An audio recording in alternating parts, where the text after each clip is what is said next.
Hello, hello, hello. Welcome to the second dog stream. I am your host, Caddis Dog, and I will be talking about these amazing 5 dog breeds. Before that, let me just get some stuff ready. Okay, so it's no surprise, but dogs are my favorite animals, right? Wait, no, dogs aren't, don't clip this, but dogs aren't actually my favorite animals. I mean, it's like, you know, if a human said, oh, I hate people, right? It's kind of like that. So I've noticed that, well, I haven't noticed, but I've always known that dogs have a wide range of personalities and temperaments and, you know, quirks about them. It doesn't mean I necessarily get along with a lot of them. Although, I'd like to think I'm pretty good with dogs in general. They typically listen to me, and they typically don't growl and bark at me. So I learned that there are some ways to minimize aggression if you're approaching a new dog. Whether it's like a friend's dog, or it's a dog on the street, or it's a new dog at the dog shelter. There's a certain way to approach, well, animals in general, not just dogs, but animals in general. But let's just talk about it in a dog context for a quick sec.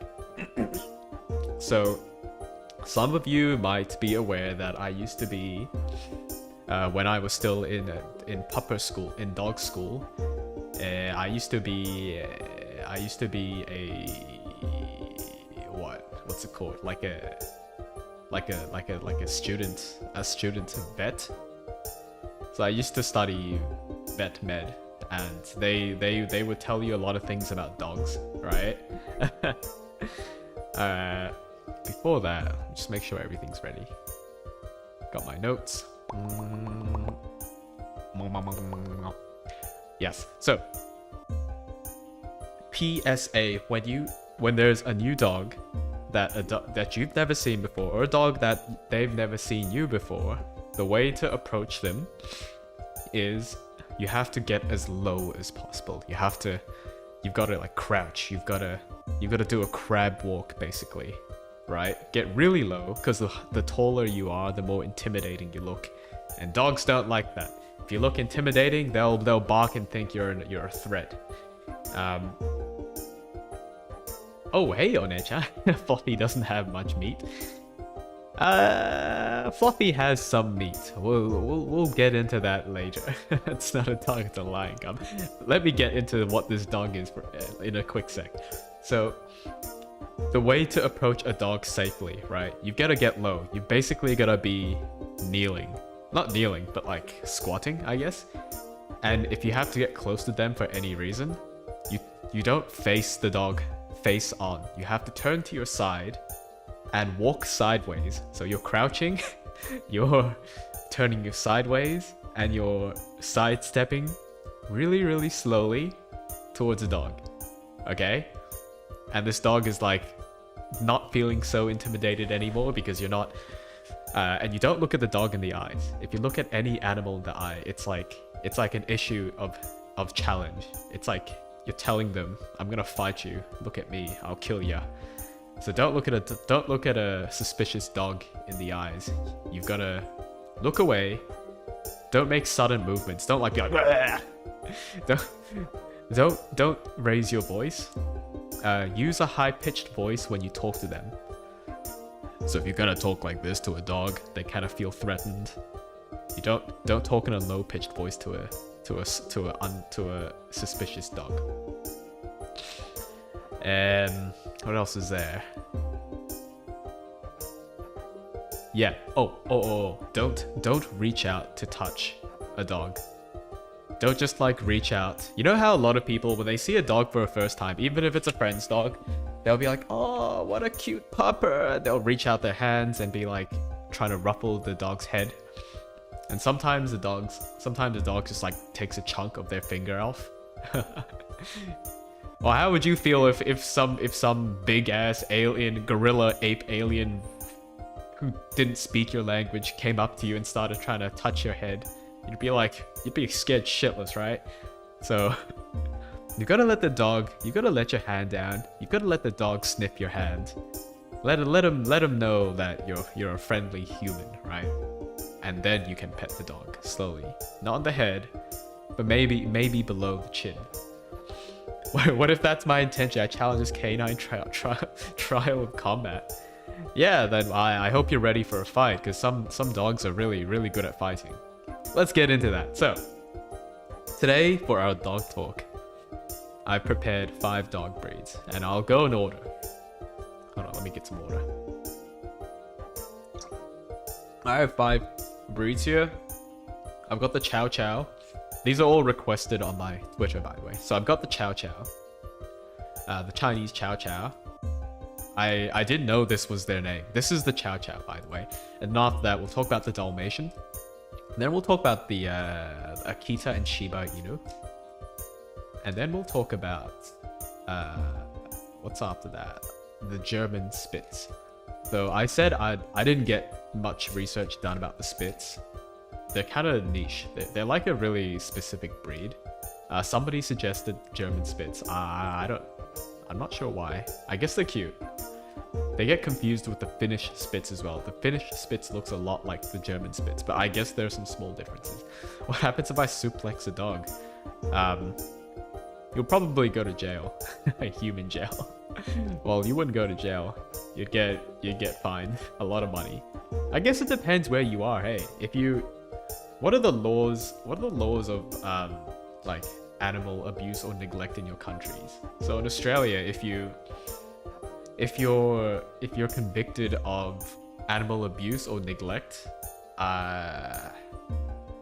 you can actually get you won't get sent to jail, but you'll get fined quite a lot of money. I think it's like up to $20,000.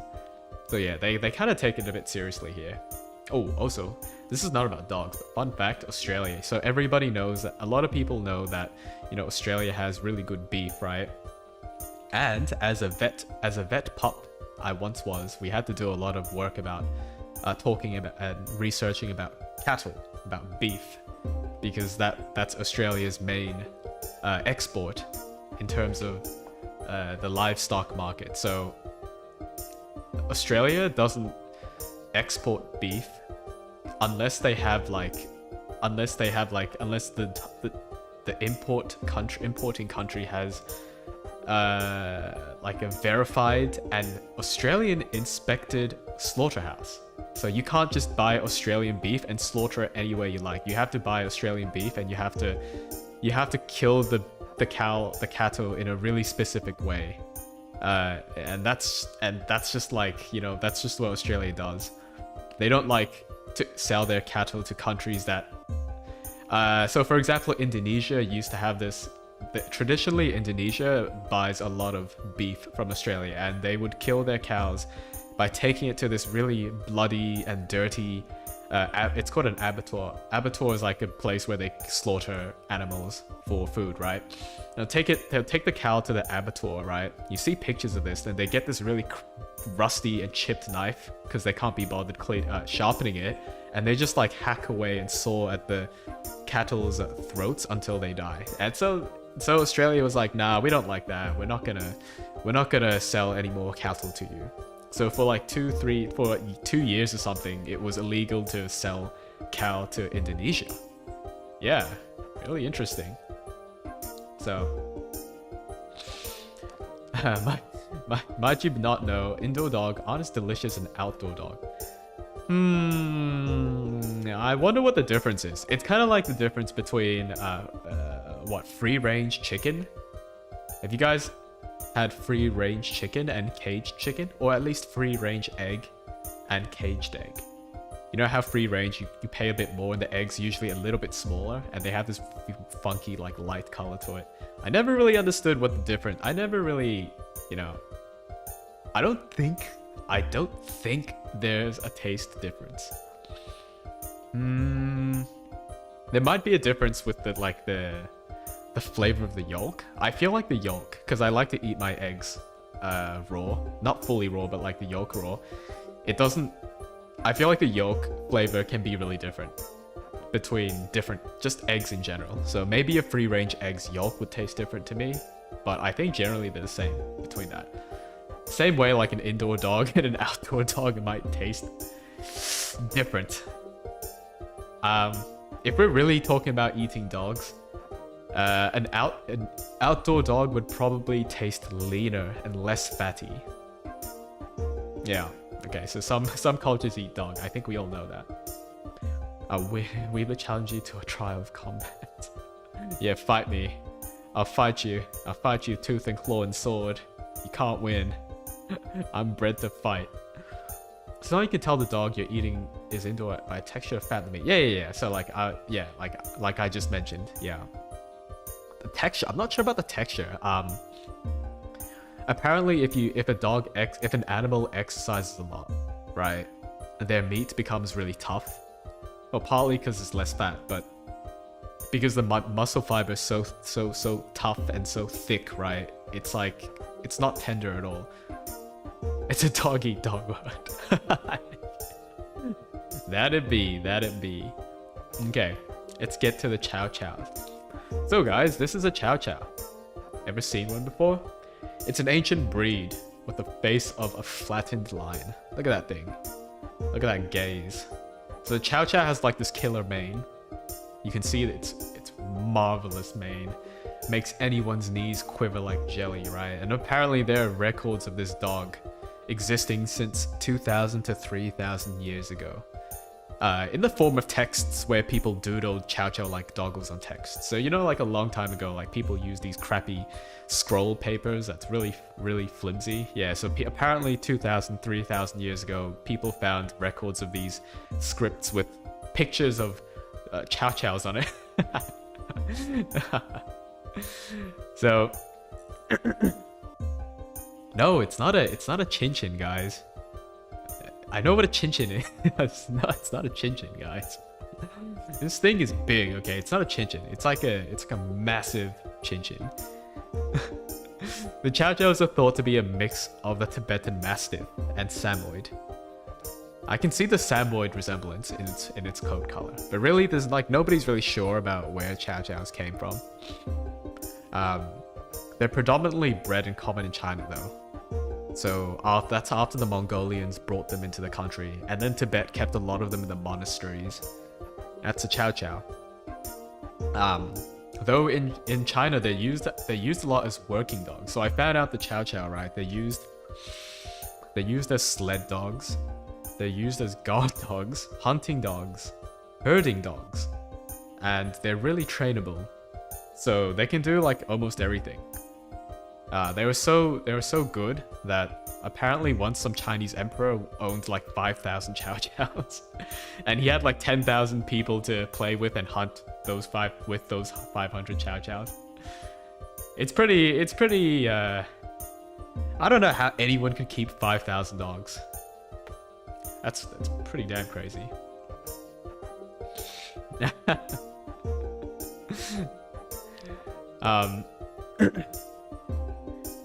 Let's see.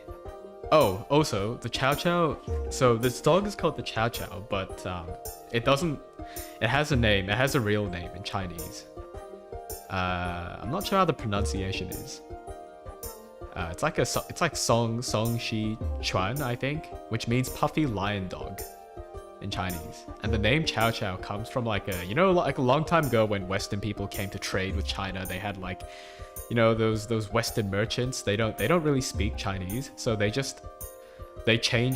Chow Chow was an English word for basically anything, any Chinese sort of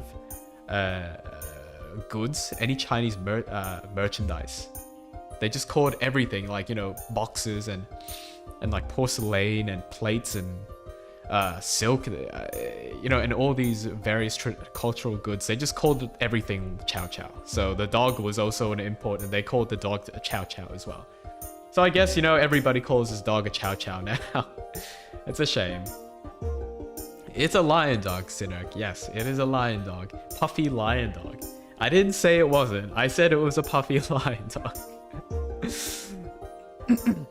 So this puffy dog is so fluffy that legend has it that the mythical Monkey King, who usually rides on clouds, mistook one of these for his personal Mercedes cloud and tried to stand on it, to which it bit his ankles. Well, actually I lied about that, but you believe me, right? The coats are so thick that if they get doused in water, the fur traps like a metric gallon of water and the dog just sinks. It's like an anchor, basically. This dog is an anchor in water. If you bring this dog to a swimming pool, the kids section of the swimming pool, they'll drown. Yeah, they're heavy. These chonkers are heavy. So yeah, if you guys are looking for the latest dog breed that's water resistant, I wouldn't recommend the Chow Chow.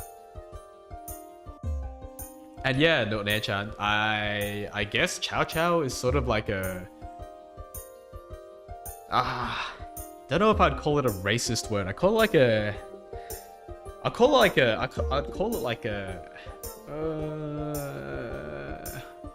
It's not really a slur either. It's not a slur. I would just call it like a slang. It's more like a slang for this Chinese merchandise in general. Poof! Check out these guys' tongues. Oh my god, look at this. Look at this. Look at their tongues. So you know how like most dogs have like a pinkish red tongue, but this Chow Chow has like a bluish purple tongue. And the older the dog gets, the blacker the tongue gets. So apparently when they get really old, the tongues can even turn midnight black, like a lizard. How cool is that? Not really sure why that is. And I don't know why you'd want a black tongue. I kind of want a black tongue, to be honest. Mine's red. Give me a black tongue. Gotta edit my model. My next model tomorrow, you're gonna see a black tongue.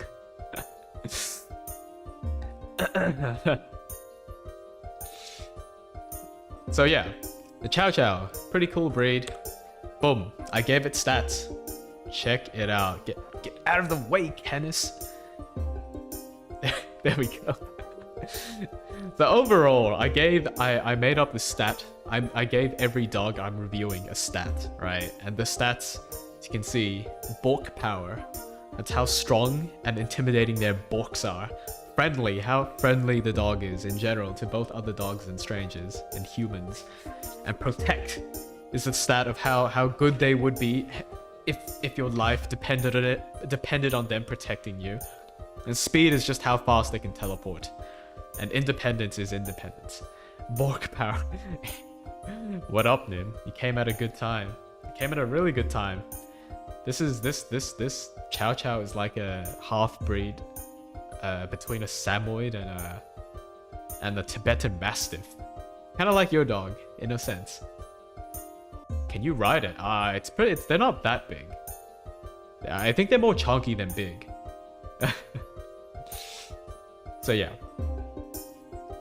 I gave them a 2 out of 5 bulk power because they bark sometimes. But the real issue is like they're hella independent and they hate anything that moves other than themselves. So they're known to be pretty mean to other dogs. So, oh yeah, and sometimes people as well. And they just ignore people. Because of that, they'd probably leave you for dead for a biscuit bribe. So if you're looking for a true loyal dog, this ain't the one for you guys. But at least they're independent, so they require basically no affection to keep them happy. These boys, they rose so low. They kind of just hate... I guess they hate people in general. They just hate dogs. They just hate other dogs. And they hate other people in general. It's like me. Nah, I'm joking. I love you guys. So I relate with this Chow Chow, but would I get one? Probably not. Cool. Let's move on to the next breed. The Dalmatian! So yeah, I got requested to do a Dalmatian by Nebula. And I thought it would definitely be worth doing, because they're the Dalmatian, right? They're an iconic breed, which rides at the popularity of Disney's 101 Dalmatians. Has anyone seen that movie? Or that cartoon? Disney's 101 Dalmatians. It's a real boomer movie. I think the cartoon came out like in 1996. I remember watching the cartoon of it as like a young pupper, and I was like, oh, I remember like, you know, how I remember thinking how ridiculous how anyone could own 101 puppers and not kick them out. But unfortunately, the movie did kind of well, I guess. So like a lot of people went to buy Dalmatians after the movie, and then they found out, you know, they weren't as portrayed. They weren't as they were portrayed in the movie. So a lot of Dalmatians ended up in the dog shelters in the following years. Yeah, so the Dalmatian it's an anime girl. If you're into that, I recommend getting a Dalmatian.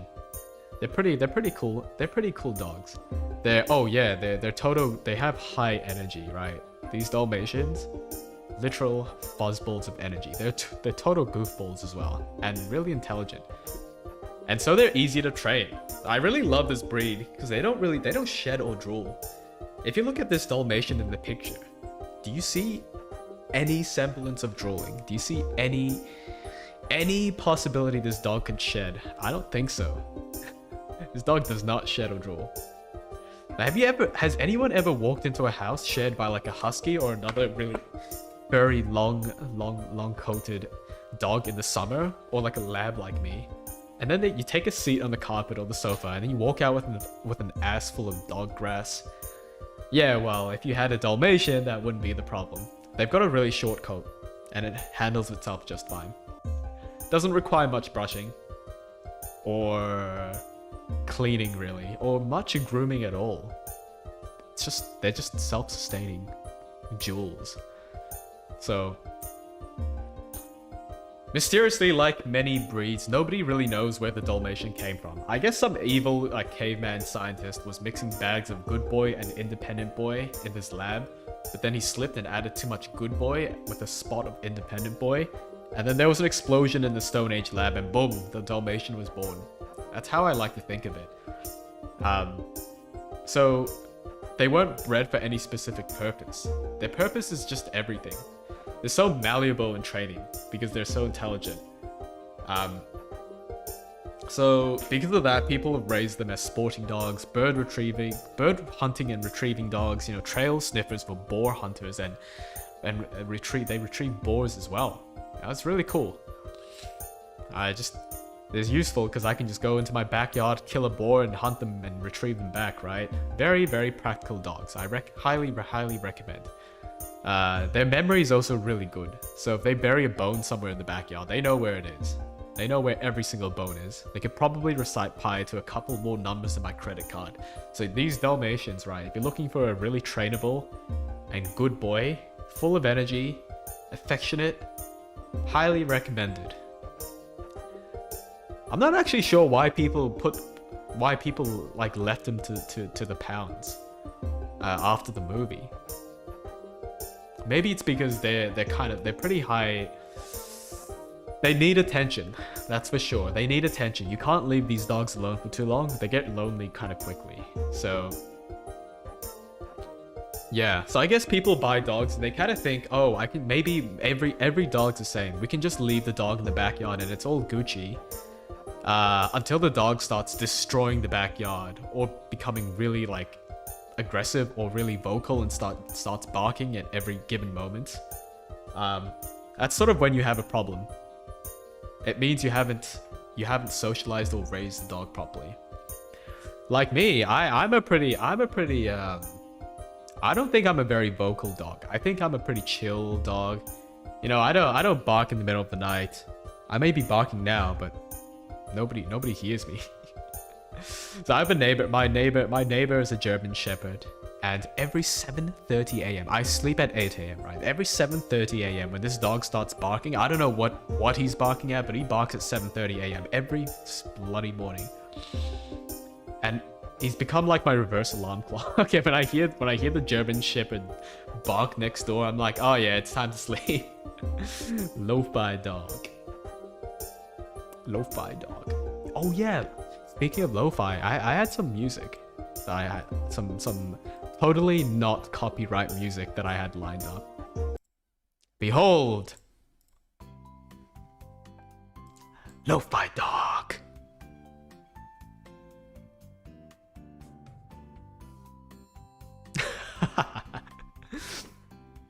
Now playing BGM from Girls Frontline.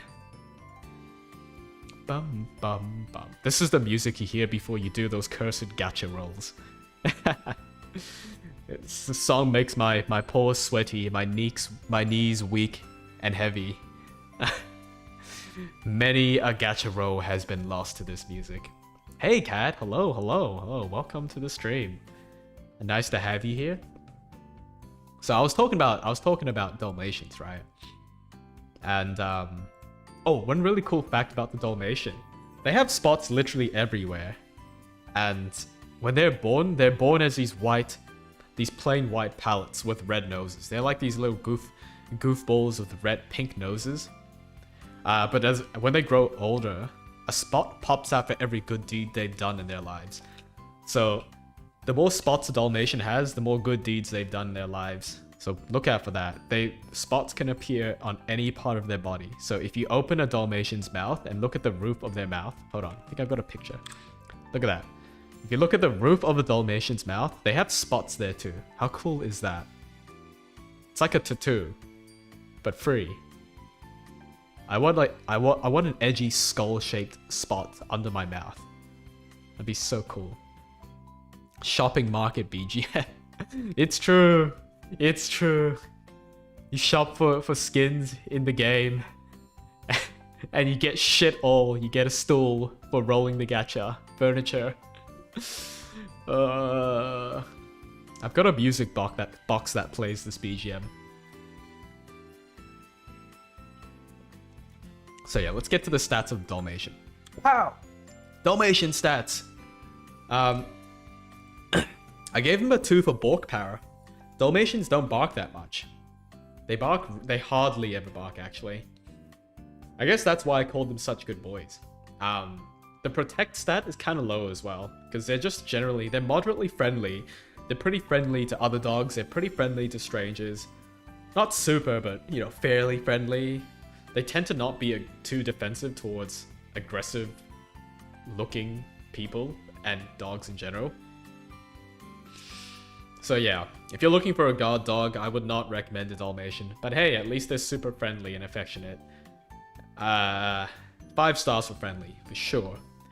I think Nebula is perfect proof of this. Like if you just go to their Twitter, check them out, Nebula Dalmatian. You'll see how friendly they are. And yeah, they're fast. They're retrievers, so they're pretty fast. I wouldn't say they're like Shiba teleport behind you fast, but they can get pretty fast. But they get a 1 star. They get a 1 star for independence. These dogs need attention because they're so like, they've got a lot of energy. They've got, you know, got a lot of energy. They've got a lot of playfulness in them. They need to be exercised a lot. Probably, I'd say like at least an hour a day of good exercise. So not just rolling a ball back and forth, but like literally sprinting across the field. Can I build the Dalmatian a support role in my party? The Dalmatian is probably best as a support role. Yeah, don't put them as your tanks or bruisers. They'll die pretty fast. You could play them as a healer or like a nuke mage support, I reckon. They're best as your advisors though.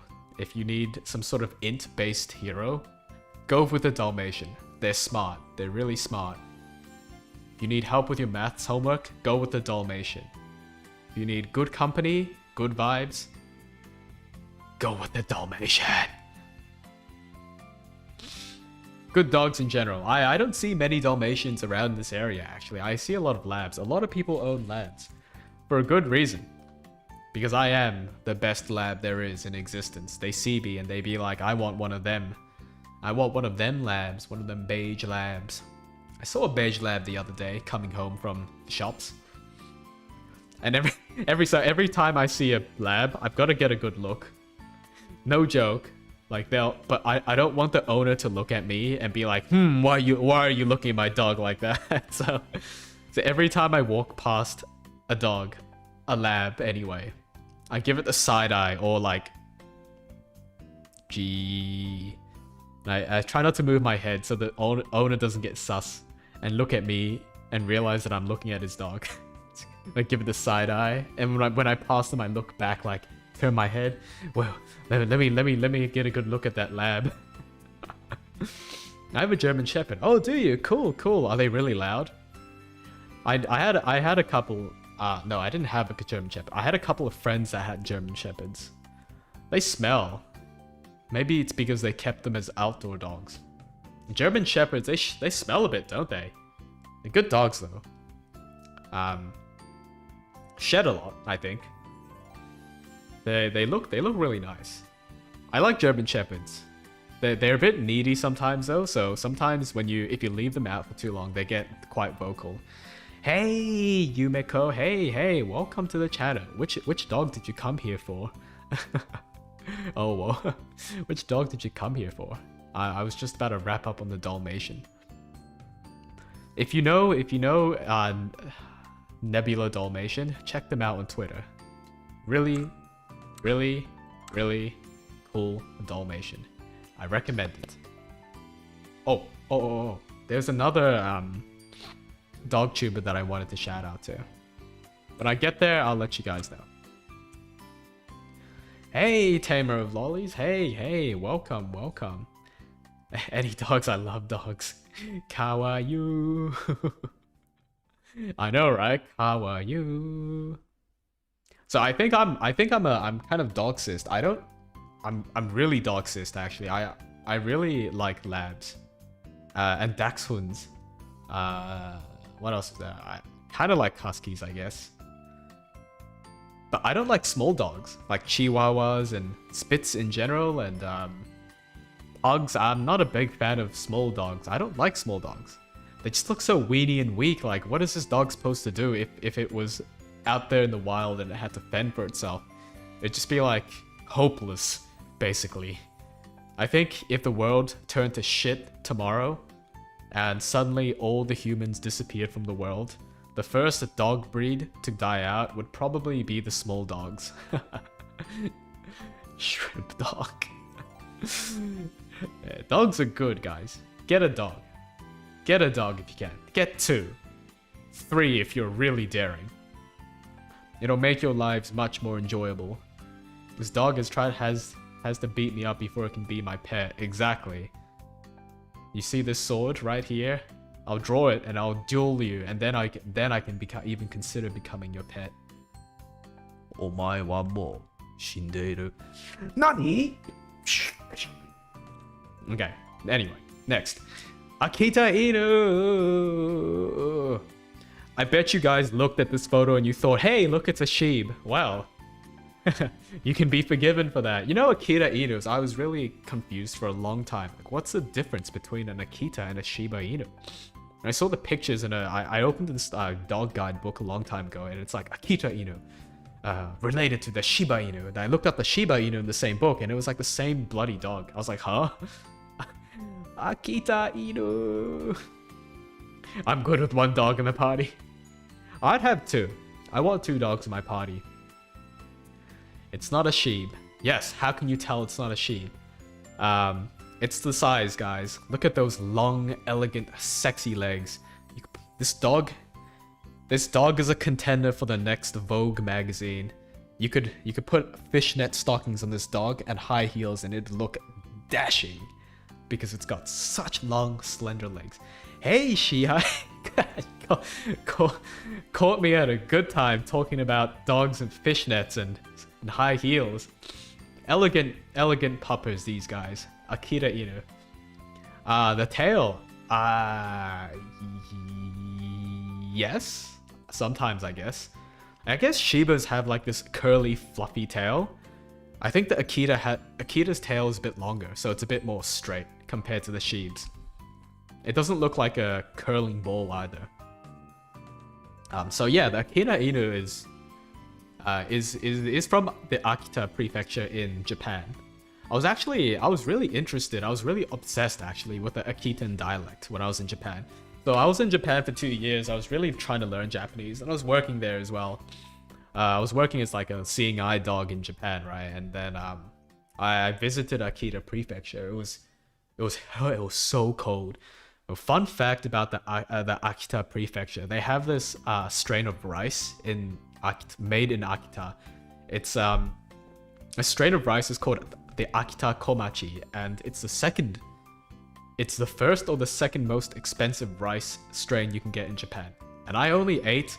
I'm a pretty bougie and premium doggo. I can't live off just your regular dog food, your crappy biscuit dog foods. I've got to have the best shit. So I bought a lot of this Akita Komachi rice. It was like $20 for 2 kilograms of rice. Short grain Akita Komachi, but it was so delicious. I'm going off on a tangent here, but let me talk about rice for a little bit longer. So the Akita Komachi. Have you guys had like different varieties of rice before? Like the short grains and the long grains are obvious, right? But have you had different varieties of short grain rice? So you know how in the long grain rice variety, you've got like jasmine, you've got basmati, you've got like all these other kinds of like Thai rice varieties, and there's still tons of varieties of rice of long grain. In the same way, there's tons of varieties of short grain, and it has to do with like the climate and temperature and the soil quality and acidity of which you grow your short grain rice. So the this rice tangent though. So the Akita Komachi is really, the rice is really sticky and glutinous. It's starchy as hell. You have to wash it like 20 times before it runs clear, but you don't want to wash it till it runs clear because the goodness is in the starch. You want the starch in the rice. When you wash your rice, guys, just rinse it once, and then the next batch of water, sort of like massage the rice, not individually, but like just put your whole palm or your paw in it and just like gently massage it, and then it's cloudy. You rinse the water, do it 3 times, until it's like half cloudy, I guess, and then you cook it, and it's the best shit ever. Shiba Inu is 6 foot and not 5'11". They are tall. Shibas aren't tall. Shibas are tiny ass, right?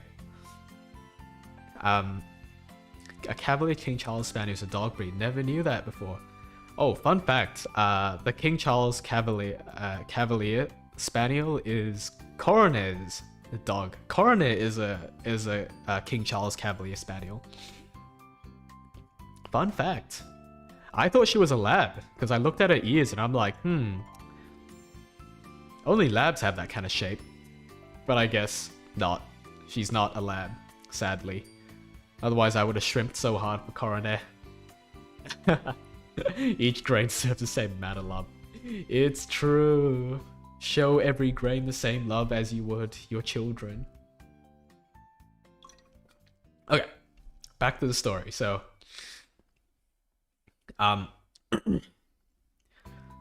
so the Akita is a pretty cold place. People used to hunt. There used to be like hunter-gatherers living in the Akita prefecture. So they bred this dog for hunting and gathering. Not gathering, retrieving. And these guys are hella chunk. They're so heavy, but they're really adorable. Look at this guy. He's like got his own bow tie. Wait, where's my bow tie sheet? I lost it. But I had an Akita Inu with its own bow tie pattern on its neck. It was so cool. I'm not gonna lie, they look pretty fly. So the Akita Inu is like, it's almost identical to the Shiba Inu. The biggest telltale, pardon the pun, the biggest telltale difference from a glance is probably its size. So this is a comparison between the Shiba and the Akita Inu. Can you guess which one's the Shib and which one's the Akita? Yeah, you probably can. They're like cousins, distant cousins. The Akita Inu used to be a national icon as well, and you could only breed. They were only allowed to be bred for and by the Imperial Japanese family. So, for a long time, they were like the pet of royalty, and only the Imperial family could have, Akita Inus. or like really high social noble families could have Akita Inus, I guess.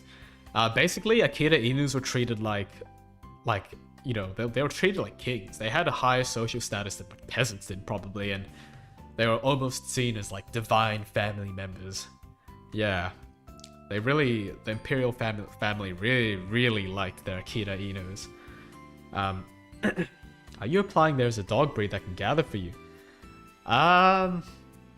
Is there a dog breed that can gather?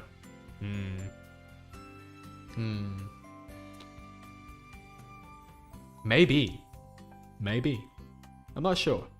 Maybe there's a dog breed that can retrieve. Don't know about gather though. They'd probably eat the things they gather first. So,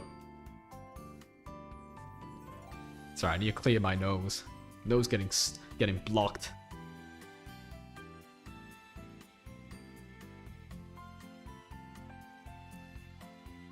Ugh.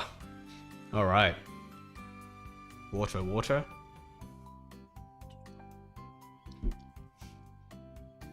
Oh, so Akita Inus, there's two varieties. There's an American variant, and there's a Japanese variant. But for this case, for this talk, we'll talk about the Japanese one. I don't know much about the American one. The American one's been like bred for different traits. Bred for traits more favorable by the American market. So you know how every country has their own preferences for different kinds of dogs, you know. Some countries prefer like dogs that have sharp ears, you know. Some countries like really chill family dogs, and so on. The American Akita looks different, like really different. They've got a grayer coat and they've got like flatter faces. But I guess all Akita Inus, they're huge. They weigh up to 100 pounds or 50 kilos. And that weight, it's not just for show. They're bred to be that way because they're bred to be guard dogs. And I don't know about you, but like if I trespass onto somebody's property and there was a 50 kilogram chunk coming at me at the speed of light. Do you guys know about momentum? 50 kilos moving at that speed. You're gonna get knocked the hell out, you know. I get knocked out to the next dimension. I wouldn't want to headbutt a 50 kilogram chunk of dog. I just want to chill fluffer. If you want to chill fluffer, I'm about to get to it, but the shibas are a really good, not really good, but a decently good choice for a chill fluffer. Probably not good to have a shiba as your very first dog. You can, but it's not easy. You'd have to do a lot of research. You'd have to like look into a lot of things and, you know, get a lot of answers to your questions before you actually get one. American version's basically a half-weeb dog. Yeah. It's like Japanese anime versus Avatar: The Last Airbender. They're similar, but not exactly the same. Surprisingly aggressive. Oh yeah. So Akita Inus and also shibas, more so Akita Inus. They're pretty aggressive, right? And the reason for that is because they're bred for hunting and guarding. So, of course, they would have a really aggressive personality, right? They're generally calm and fairly obedient. Like you can see this Akita in this picture is really chill, just like, you know, vibing, just being like pop dog until shit goes down. The killer instincts kick in when they sense a threat, particularly against other dogs. So the Akita Inus don't get along so well with other stranger dogs. If you live in a neighborhood where you've got a lot of dog owners, yeah, Akita Inu might not be that good.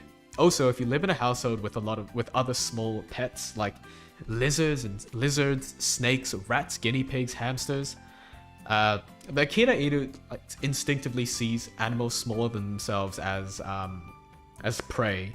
So sometimes they just kill smaller pets and animals. Yeah, I wouldn't recommend an Akita Inu if you've got small pets and other, you know, small animals that you don't want dead.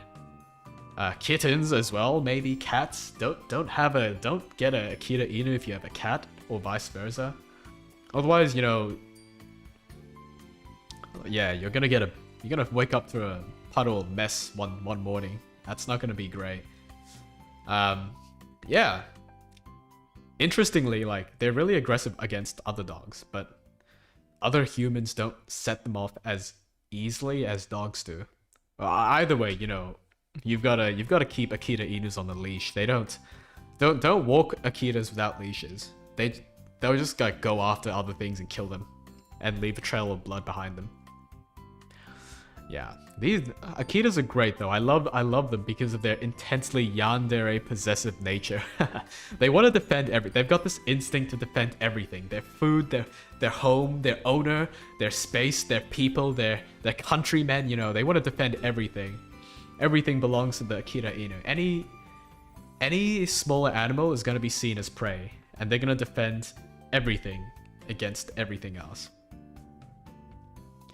I guess some people have like successfully raised Akita Inus as, you know, with other small pets, but this is like, you know, putting that, you know, have you guys seen that ad with the flex tape where this guy gets, you know, cracks a glass container of like 500 gallons of water, and the barrel starts leaking, and he's like, flex tape, bang, and he plugs up the hole with like with a big flex tape, black duct tape thing. It's like that, you know, training an Akita Inu to get along with small animals is like that. It's gonna eventually blow, and it'll blow up big. Can it throw hands with other creatures? You bet it does, all the time. Sweatin owns 3 cats. Oh, Shihai, you have 3 cats. I think cats are pretty cool to own. The first pet I actually smuggled home, and I had to return later, was a cat. It was just like a generic long hair tabby, but I really like British short hairs. No, not British short hair, sorry. Scottish folds. The British short hairs, not so much. Scottish fold cats. You know those cats with those floppy ears? I love those cats. And also the Norwegian forest cats, the one with the really long mane. The beautiful lion-like mane. Oh, I love those. Literally wolves. I saw this dog in half. Flex tape. Bang! The doggo is fixed. Gotta blow my nose real quick.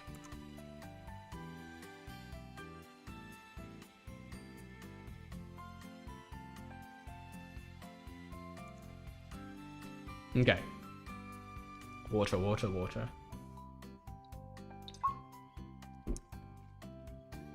So yeah. Let's round up the stats, guys. What did I give this dog? Boom. Wait, that's not my stats page. This is a pupper Akita. They're born with floppy ears. And they look really ugly. In a really adorable way. Yeah, you know like how when I don't get this, but when babies are born, some people look at newborn babies, human babies, and they're like, "Oh, that's so cute! So adorable, most adorable thing in the world." I don't get it. I look at a baby and I think, damn, this boy ugly. This boy ugly. Wouldn't want to be you. That's sort of my first instinct. Sometimes I feel the same way about dogs, and the Akita Inu is kind of one of them. But it's ugly cute, you know. They're cute in an adorable way. But babies, human babies, I just look at them and I think, damn, you got the short end of the stick. They're only cute if they're your kid. Even if that was the case, I feel like I wouldn't. I feel like I'd still think, damn son, you ugly, or damn girl, you ugly. And proceed to take a million photos just to shove it back in their face when they reach adulthood, or when they get married. It's like, hey, look, this is you when you were born. Look how ugly you are. So yeah, Akita Inu stats. Fork power 5 out of 5. Fork power is high, very high. When they balk, They bark loud and clear. You're gonna hear an Akita Inu bark across the lands, across the mountains. They, obviously because they're guard dogs, they were raised to be able to, you know, bark hella loud. It's not like the weak, whimsy, like high-pitched yelp that Chihuahuas and Pomeranians do. You're gonna hear this as a really loud, rumbly growl, like a whoa. They get a 2 for friendly stats. Mostly because they're not friendly at all to strangers. They kind of hate strangers, and that's kind of the point. You breed an Akita Inu to ward off all the people trying to steal your crops and your prey and your game, I guess. They're really friendly to family members though, so if the Akita Inu knows that you're part of its family, it'll be really friendly to you, and they're really playful, I guess. They're kind of playful, not super playful, pretty playful. They get a 5 for protect stat, obviously. So if you're building a team comp with and you need like a really formidable frontliner, get an Akita Inu as your frontline bruiser or tank. I think you'd feel much safer that way. The 10k decibel Borg. He got the latest drip. That's true. He do got that drip. Speed is not that fast. They're hunting and protection dogs. I say hunting, but I'm not sure if they actually went out to hunt. Probably not for chasing, but more for like when you like corner, I don't know, a boar or something, it could brawl for you, it'd front line for you. So yeah, it's not made for speed, it's made for more like the chunky brawling build. It's pardon me. It is a DPS tank, yes. It does good damage, it bruises, you know, they stand their ground, they create space. You just need to support them. They're not... Oh, they could probably take out they could probably take out the prey by themselves. Drain tank, it'll suck hard the damage. Yeah. Independences, they're not very independent dogs, you know, despite how aggressive they are. These doggos do need attention. Yeah, they're a bit aloof to strangers, yes, but they still need a good amount of attention. You need to play with Akita Eaters a lot. They've got a lot of energy too because they're bred for their size and, you know, power. If they don't get to use that energy, they'll probably become very destructive. And usually the issue of dogs, like huskies, for example, I talked about huskies last week. They have a lot of energy. Huskies are bred to, you know, to pull sleds across long distances, so they have a lot of energy. And if that energy, if you don't, you know, open the energy tap, and let that excess energy flow out, they become very destructive and they start digging holes in your backyard, and you get holes that are like, you know, up to like a foot big, a foot deep. It's really annoying. I kept a lab once, and we walked her a lot. We made her exercise a lot. So she got her energy fix, but she loved to dig holes. And the annoying thing about holes is that sometimes you don't realize that you imagine you're walking your backyard and you're like, oh yeah, time to check out my cherry tree, you know, time to check out my tomato bush, time to check out my tobacco bush, you know. And then you're like, oh yeah, oh! And you fall into a hole a 1 foot hole that your dog dug for fun. It's so bad, and you've got to patch up the hole. You get a shovel, you fill up the hole, and then you tell your dog off. The next day the hole's open again, and there's another hole next to it. That's what you're in for if you don't play with high energy dogs. If you get a high energy dog, you better be ready, guys. There's a reason why a lot of huskies end up in pounds and shelters. People don't know about this energy requirement, and you know, the huskies start getting destructive and they're like, oh, I don't want to play with you anymore. Doors close. So yeah, that was the Akita Inu. And of course, if we talk about the Akita Inu, gotta talk about the Shiba Inu as well. Water.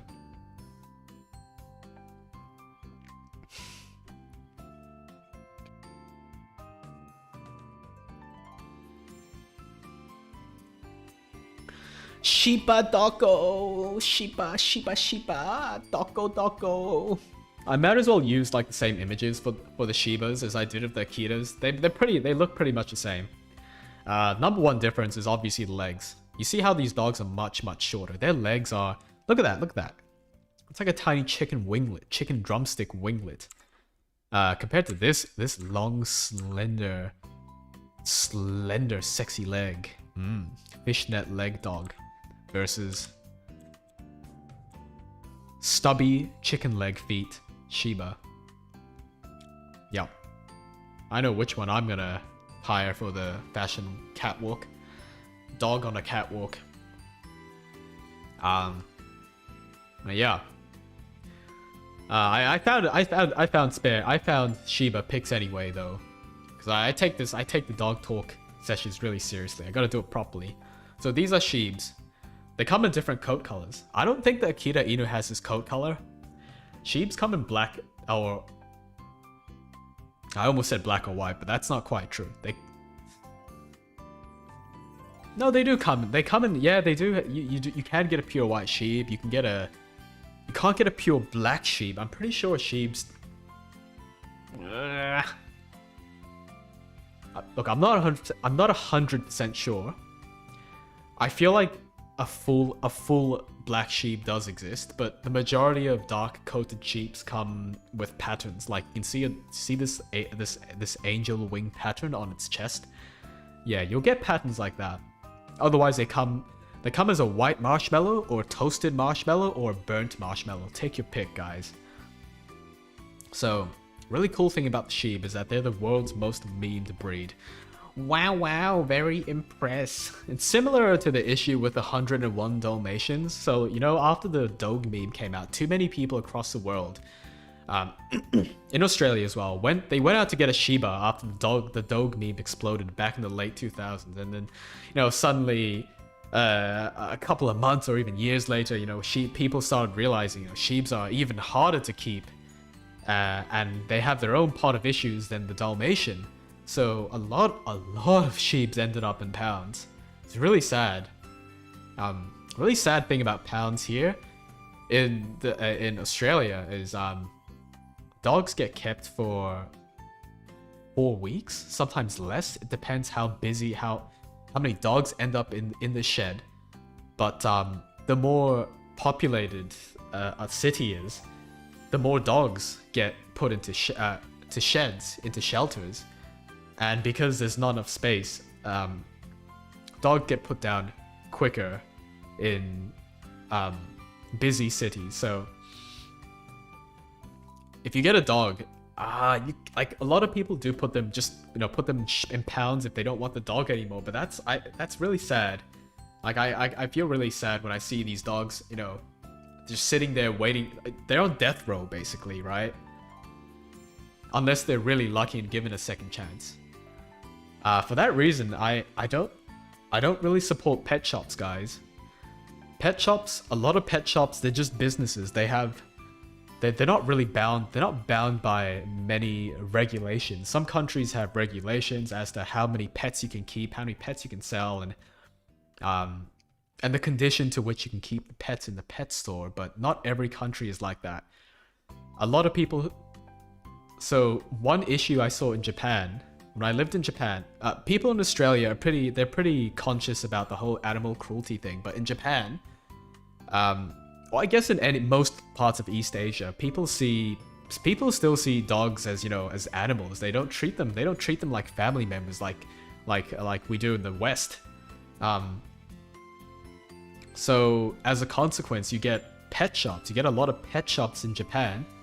There are breeders too, yes, but there are also a lot of pet shops. Every shopping mall I went to had a pet shop in Japan, and yeah, they look great and they look cute and all. Until you realize that these pet shops are literally pumping out dogs, like it's a factory production line of dogs, puppies just getting pumped out, you know, dogs in really bad conditions, and when the dog gets injured or can't produce any more pups, they just put them down. Yeah, they bring the next wave of dogs in. It's not the best.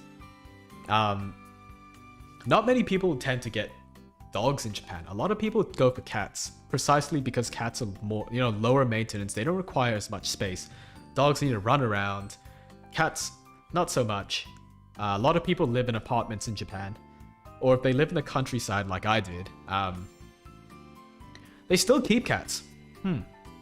There's not much space to walk a dog in Japan, I guess. Yeah, most people kept cats.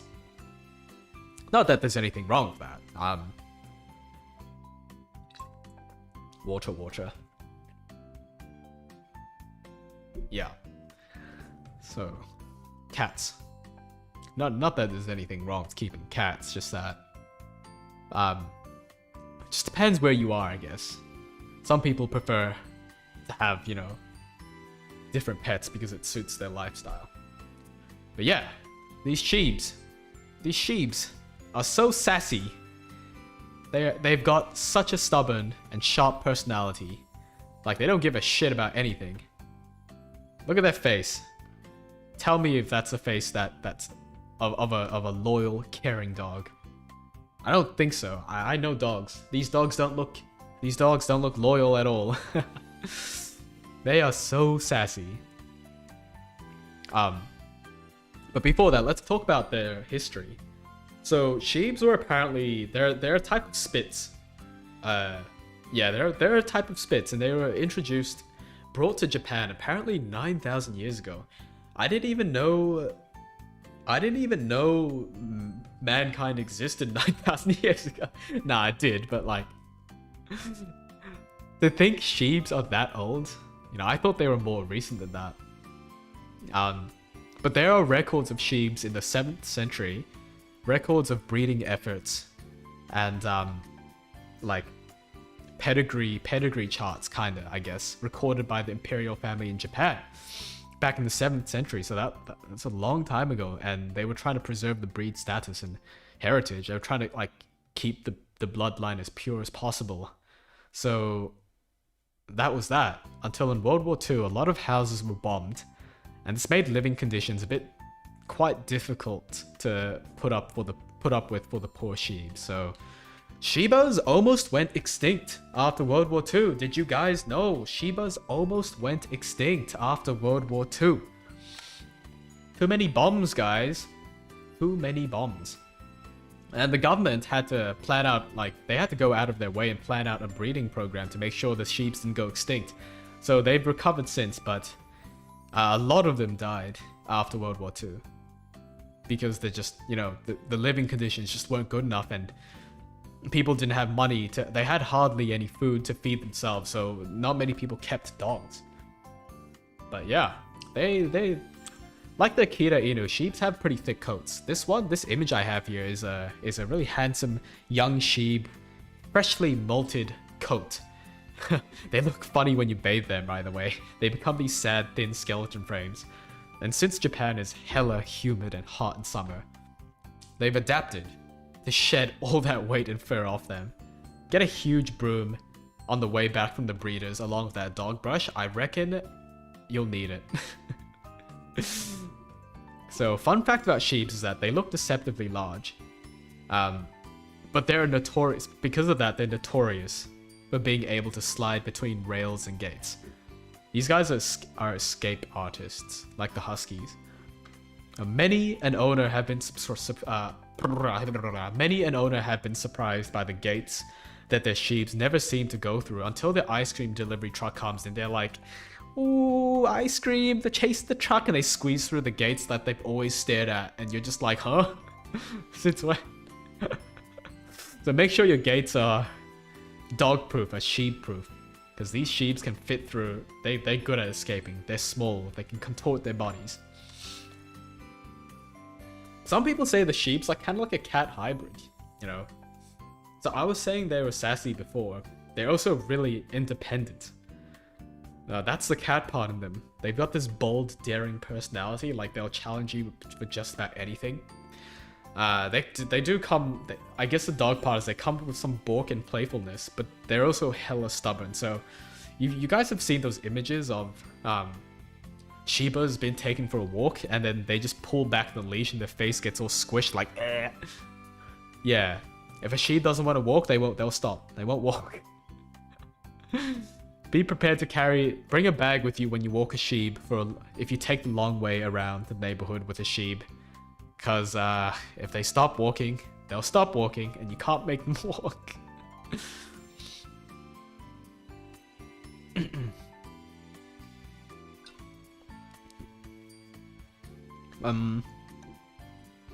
Other than that,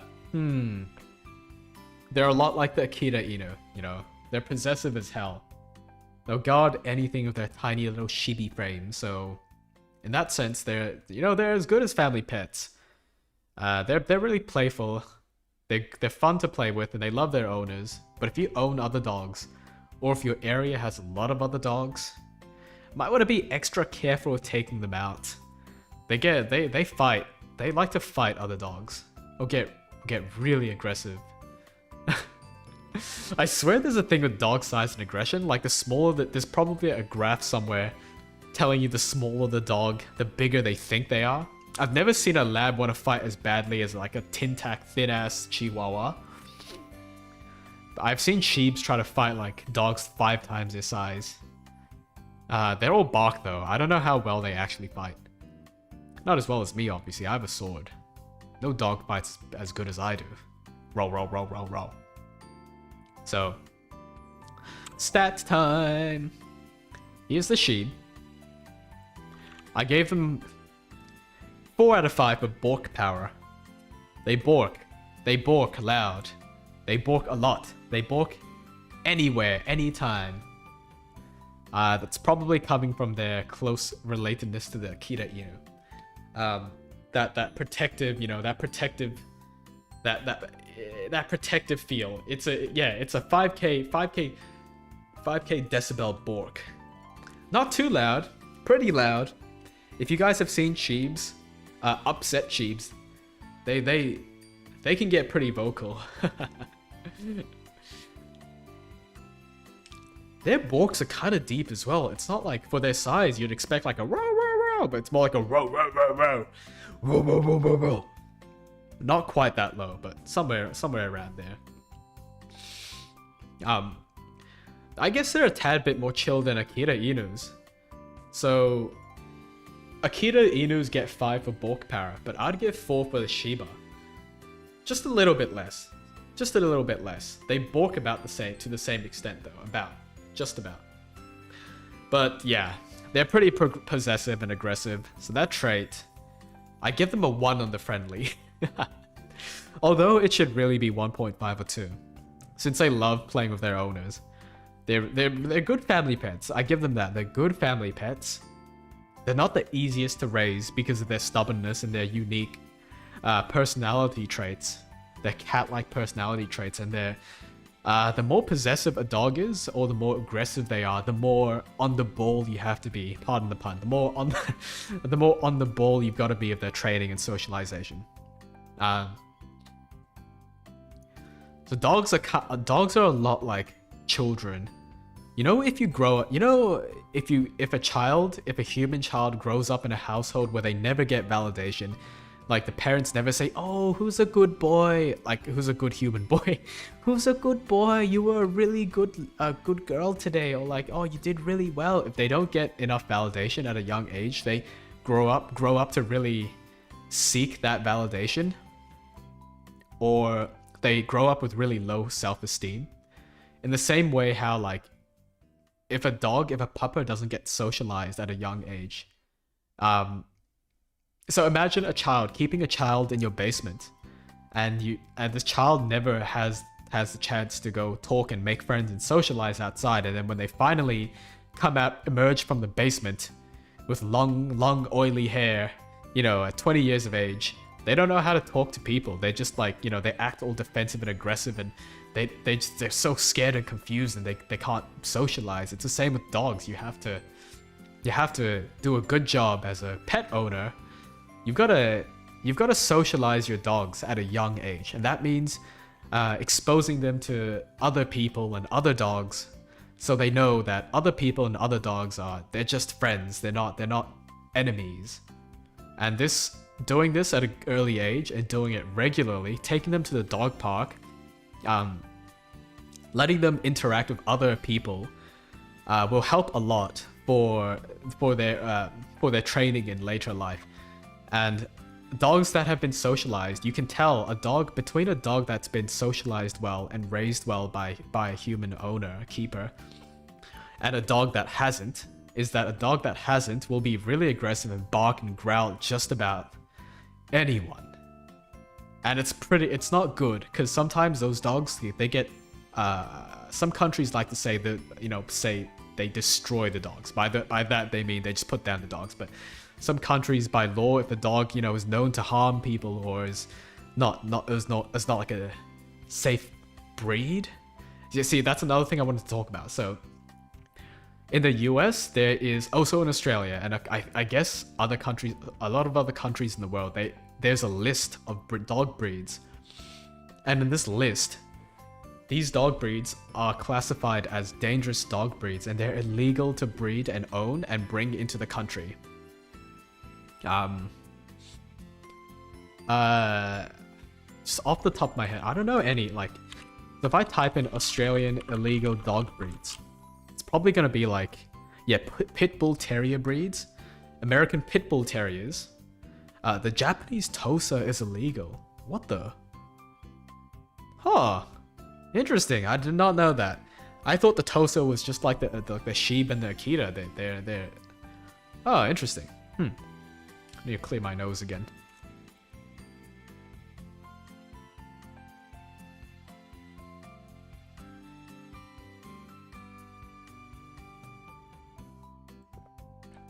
Imagine keeping a kid in your basement. Yeah, I just went there, but it's for analogy's sake. It's not like Tamer of Lollies. You gotta understand, I'm not actually keeping a kid in my basement.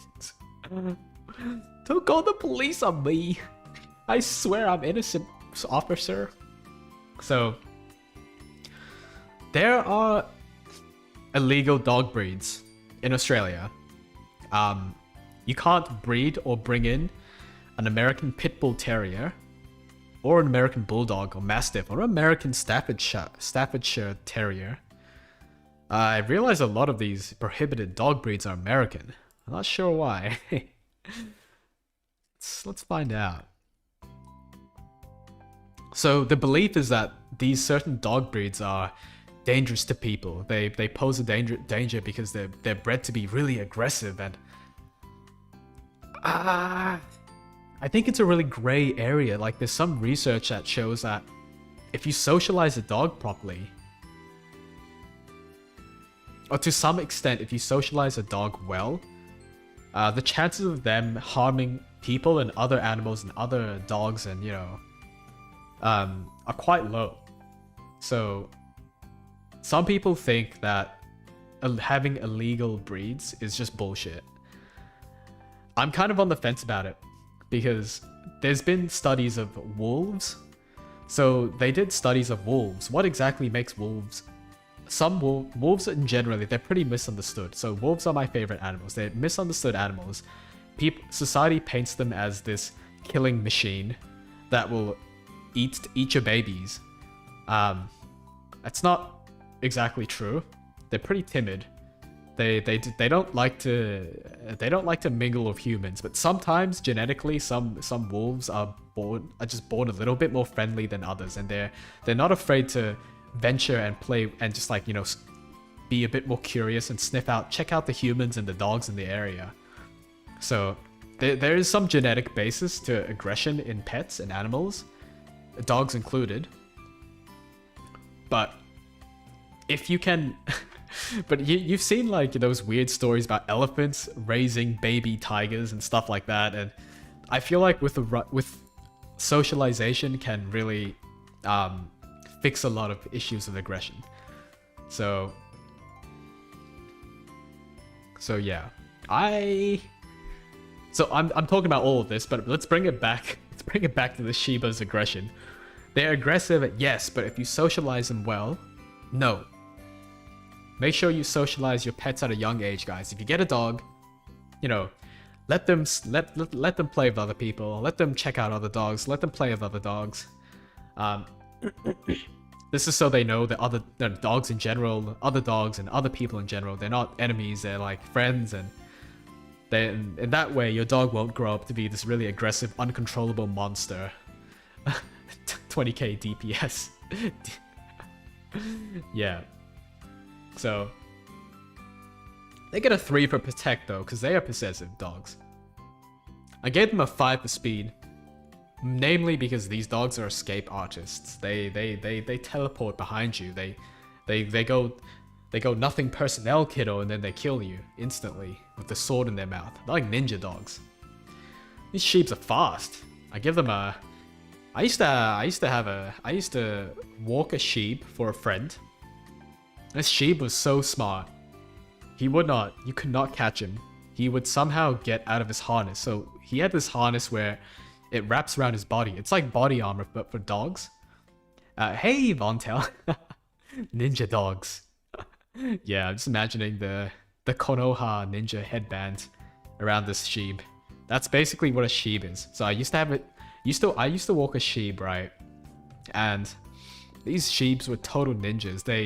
We put a dog harness around the sheep's body. It's a Velcro harness, and it's like body armor. You just wrapped it, fit around the neck, and it had like a hole for the legs, and you just brought it over and you wrapped it around the Shiba's body, and it just like, you know, sticks by Velcro, and that's the Shiba dog harness, right? But when we weren't looking, this Shiba would somehow disappear and then reappear with a harness off. And when we found the harness, the Velcro wasn't taken off. So the Shiba didn't take the Velcro off. He just wiggled his way out of body armor somehow. It was crazy. We had no idea how he was doing it. We never saw him do it, but he would always get out of this harness, and we had no idea how. Serious ninja dog. So yeah, they get a 5 for 5 for speed. Literal ninjas. One moment they're in the kitchen, next moment they're in the neighbor's rooftop with a ninja headband staring into the red sunset. They are kind of independent though, so they are kind of independent like a cat. But at the same time, they still need that affection, and they still need pets and scritches sometimes. So I gave them a 3 for independence out of 5. Yeah. Oh yeah, Vontel, do you have any dogs? Or do you keep pets? Or if you do, I guess, like, or if you don't, I guess, what pet, what dog would you want? What dog breed would you go for? Totally not judging you, by the way. Gonna take a sip.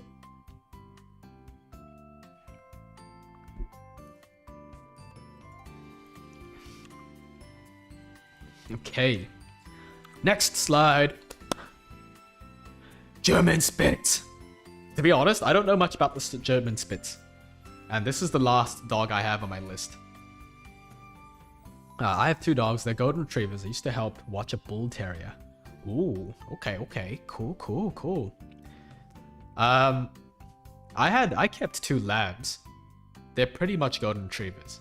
At different times though. Yeah, super floofy, I swear. Do golden retrievers... Goldies shed, right? They do shed quite a bit, right? I'm pretty sure they do. They look like they would. My labs shed a crap ton. Wintertime, summertime, you could like pull its fur and it comes straight out. Yeah, but golden retrievers, goldies and labs are so good as family pets. I was saying last week, they're the number one kept breed for families in the US and the UK and Australia. Yeah, they shed a lot. I say they shed a lot, but some breeds are just incomparable to that. Shibas shed a crap ton. I thought labs shed a lot. That I walked my friend's Shiba. Those guys shed. Because look, it's supposed to get really cold in Japan, right? And they're bred for the cold, but they're also bred for the super humid, hot Japanese summer. So they've got to learn to shed. They've got to shed a lot. They've got to have a really thick coat and shed at the same time. Huskies also shed. Oh my god, I walked a husky too. Shit. I got a brush and I ran it down the husky's back, and my brush became the husky's fur coat. It was so bad. It was so bad. They need to be brushed so much. I got to the point where I was like, basically I was just clawing away at the husky's coat, being like, get out of there. I felt like clawing away at the husky's fur was faster than brushing the fur. Yeah. Shedding sucks, guys. Shedding sucks. I bet it feels good for the dog though, like getting your coat brushed. I mean, I know all about getting my coat brushed. It's nice. Brush our coats more, humans. So here we have the mini lion dog German Spitz. Yeah. So I was saying I don't know much about these dogs, and it was requested by someone on the Twitter tweet thread thing I had last week. But I'm pretty sure I've probably seen these guys around and mistaken them for Pomeranians or Chihuahuas. They kind of do. They at some point they all look similar, right? Kind of a dog-cis thing for me to say, eh? But yeah, these pups come in a variety of colors: black, brown, orange, gray, and white. They come in one size though, freaking tiny. They're prone to getting walked over or kicked around a lot in houses. A lot in the house for their size. So if you live in a large share house, or just a household with a lot of people walking around in general for whatever reason, prob's not a great idea to get a German Spitz. I'd say a small dog isn't ideal for a household like that anyway. You might want a small dog if you live in an apartment. Probably a lot more safer for the dog and you. So yeah, despite their size, they're apparently really playful dogs. If there was like a 1 to 100% energy gauge for each breed, the German Spitz would always have it maxed out at 100%. They need affection and attention every day. But the type of playing around they need is, it's not like the intense ball game where you make them run across the soccer field. It's not like that kind of exercise. It's like they just need like, gentle scritches and just small chill ball games sort of things. Funny because they look like balls of fur of their coats, but they also shed like hell. Gotta get that Dyson vacuum cleaner ready, future owners. Every breath you take, the Spitz will drop 20 strands of fur. So if you don't like cleaning up your sofas, don't get a German Spitz. Hey, Bun. I'm awake. Bun, every time you come here and you say, I'm awake, I just imagine you like a sleeping rabbit. It suddenly just opens its bloodshot eyes and it's like, what year is it? I'm awake. I'm awake just in time for Candace's stream. What year is it? Who am I? I don't know why I'm here or where I am. All I know is that I must listen to Candace's stream.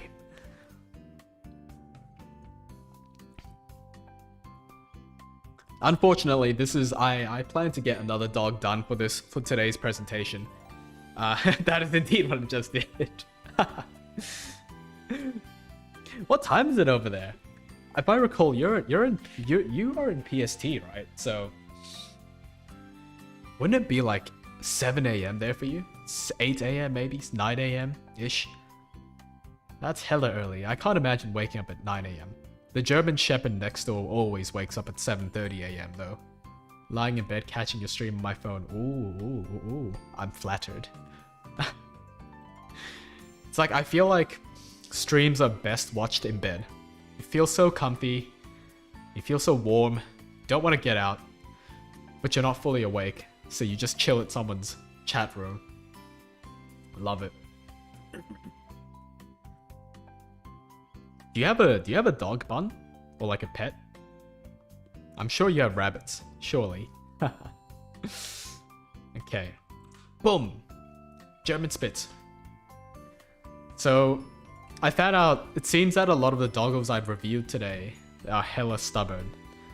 Look at this German Spitz. He's like judging me for what I ate for dinner. So I had KFC for dinner today. I just had like 6 wings. That's all I had time for before I had to prepare for the stream. So I got home from fencing, and it was late, and I was like, shit, I gotta take a shower. I've gotta, you know, brush my fur. I've gotta eat something. And then I just had time. I only had time for KFC, and the imaginary German Spitz sitting on the other side of my counter table is looking at me with these eyes like, Hannes, did you really just have KFC for dinner? Can you get any more unhealthy? It's like, I couldn't help it. I couldn't help it. This is all I had time for. Stop judging me with those eyes. These Spitz are hella stubborn, okay? They've got a high prey hunting drive. Despite being tiny dogs, I don't know how this works. Like, why would you breed a small dog to have a high prey hunting drive? They'd like try and prey on cars and just get run over.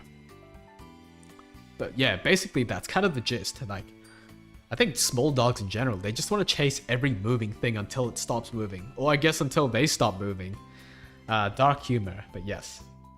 So, it's important you train them out of that habit in their early ages, so they don't chase motorcycles and cars on the road and stuff. Also, another surprising thing is I found out about these dogs. They make really good watchdogs. They've got a really high-pitched bork. So yes, you can guess they're gonna have a high bork power, and they're really intelligent as well. So they're quite trainable. Their sense of hearing also makes them really good for houses that get burgled often. So these guys can hear an ant walk on pavement, on concrete, and they will balk at it.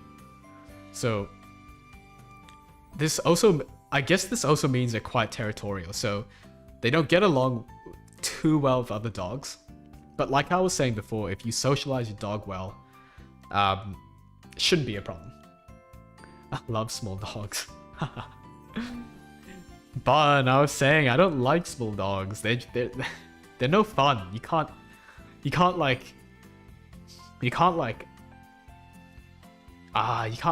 wrestle them. I like wrestling dogs. It's fun. Or like when they jump on you, they bowl you over. That's nice. I like that. It feels like you're being cradled by an affectionate bear. Oh, well, let me clear my nose real quick.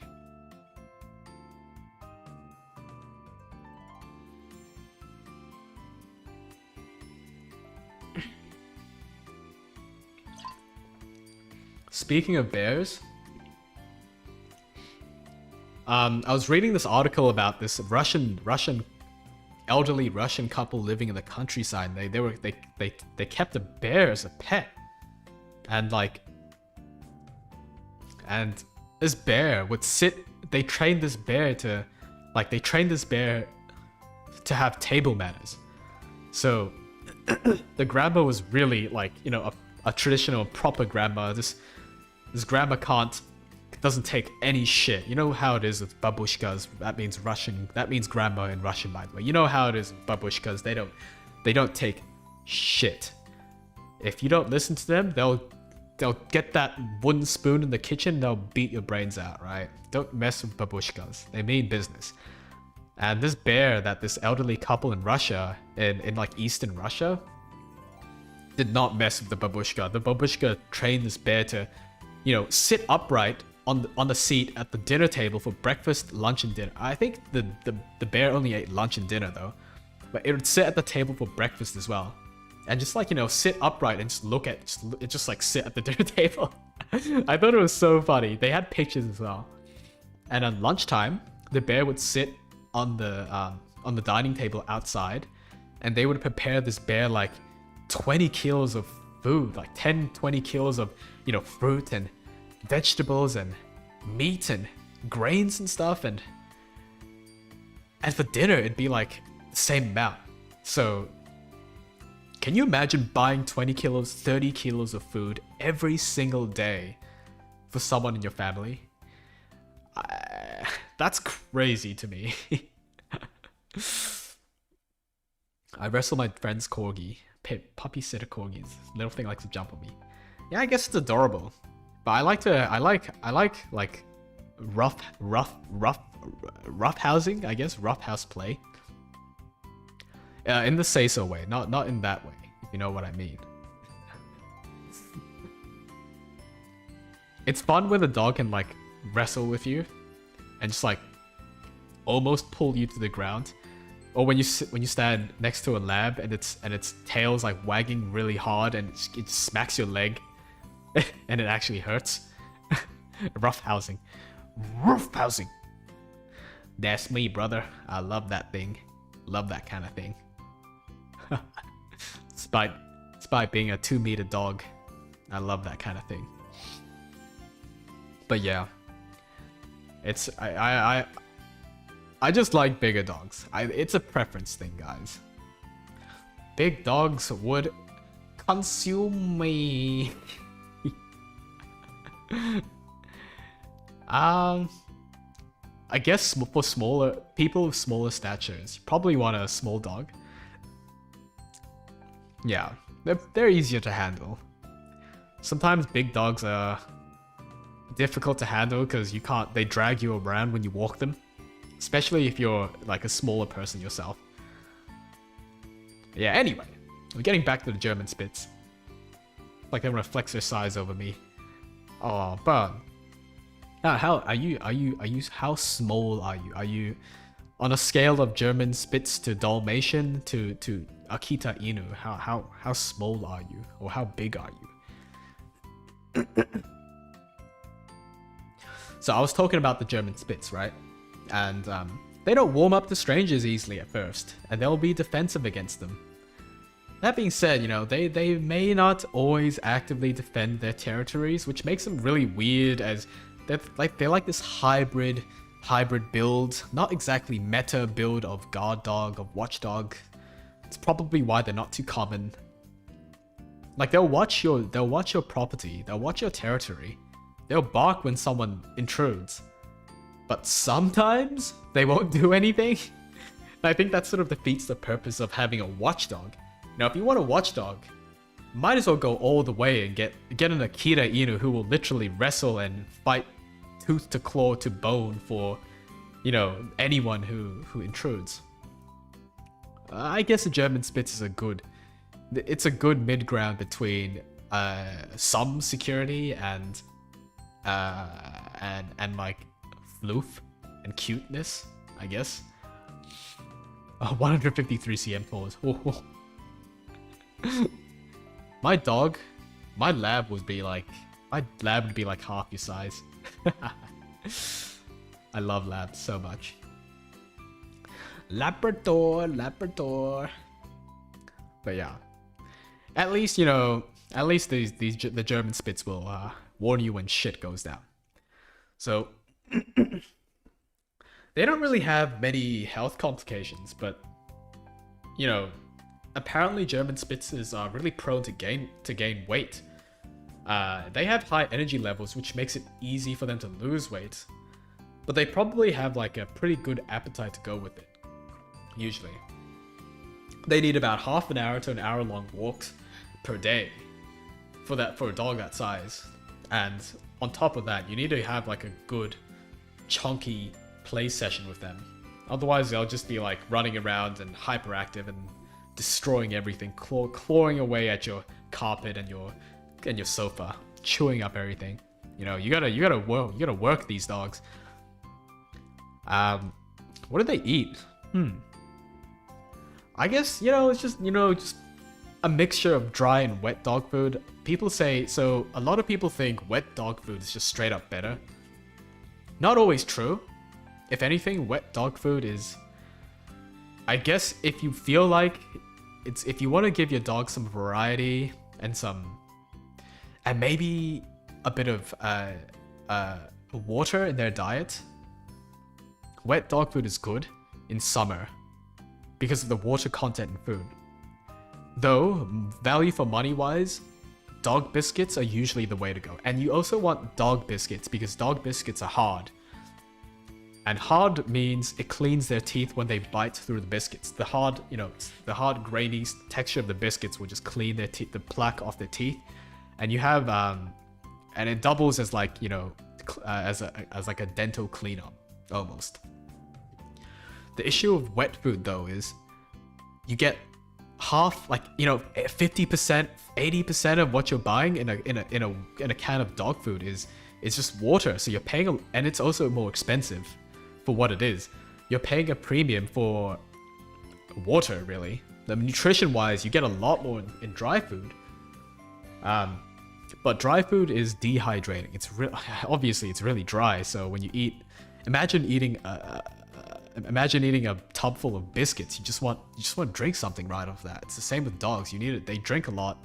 So then you get the issue of bloating in dogs. With dogs like labs and golden retrievers, even they have this insatiable appetite to eat endlessly. So they'll eat a crap ton of dry food, then maybe they'll drink a lot of water, and they get bloated, and it sort of crushes their organs from the inside, because the stomach expands to such a large size. So you be careful with overfeeding dogs with dry food, because they'll naturally drink a lot of water, and they'll just get soaked up by the dry food and bloat up.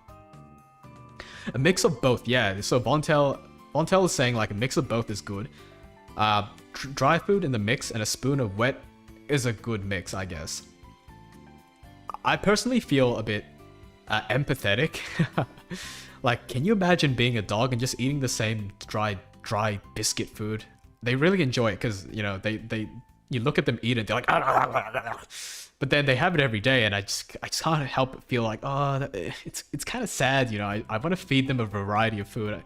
If I was a dog, I am a dog, but if I was that dog, I would be quite happy. Like, if my world was open to the world of, like, so I have a friend who owns, I have a friend, their family's from Hong Kong. They eat a lot of white rice, so they feed the dog some white rice and boiled dry chicken breast for dinner, like twice a week, just to get that like higher quality protein into their diet.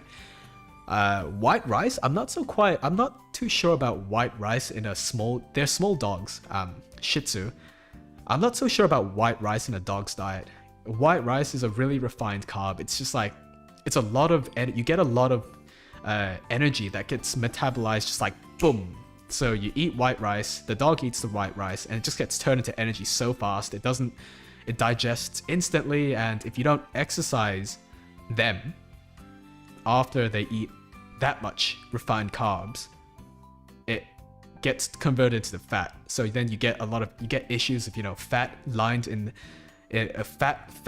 your dogs, lined in your dog's like organs, and it's complicated. And I guess it's the same with people as well. Like, humans didn't always eat refined carbs. In fact, refined carbs like white bread, white rice, like just your classic white potato, these weren't really a thing in people's diet, in many civilizations' diets, in human civilization, until very recently, until like maybe the 1900s, or even like, yeah, the late 1800s, or even the early 1900s. People didn't really eat that much refined carbs. And the issue with refined carbs is it's so quickly converted into energy that after you eat them, it gets converted into energy, digested so quickly, and people don't always exercise, right? They don't use that energy, so it turns into fat really quickly, because if you have that much sugar running in your blood, your cells have to convert it into fat, because otherwise you get diabetes. Otherwise your cells and your organs get damaged by the high sugar content. So your cells convert it into fat really quickly. The biggest cause of obesity in people is the prevalence of refined carbohydrates. So sugar, sucrose, fructose to some extent, like refined carbs, simple carbohydrates you find in white rice and flour, just wheat. You don't want to have too much of that, or at least you don't want to have too much of that and not exercise at all. It turns into fat really quickly. Good thing about it's good to have a bit of fat in your diet, a bit of lipids, I guess you call it lipids, fat or oil in your diet. Oil is like a really long chain of, it's a really long molecule. So I'm getting into science shit now, but oil is a really long molecule. So oil is good in your diet because it stays in your stomach for a long time. It takes long to digest. So the energy release is slower. You don't get a spike in your blood glucose levels. And so, you know, it doesn't get converted into fat in your body, unlike what people used to think. So a couple of decades ago, people were saying, like, you know, don't eat too much. You shouldn't have any fat. You should have as little fat as possible. But now we're finding out that's not really the case. Similar to dogs. So some families feed their dogs with, you know, bread or rice. Try to limit that. If you have dogs, yeah, occasional treat is good. It's fine. I mean, you can feed your dog, like, you know, a slice of bread or something, but don't make it the main part of their diet. That's how dogs gain a lot of weight. Be careful about that. If they don't gain weight, they could have complications with fat building up in their arteries, or, you know, around their organs. A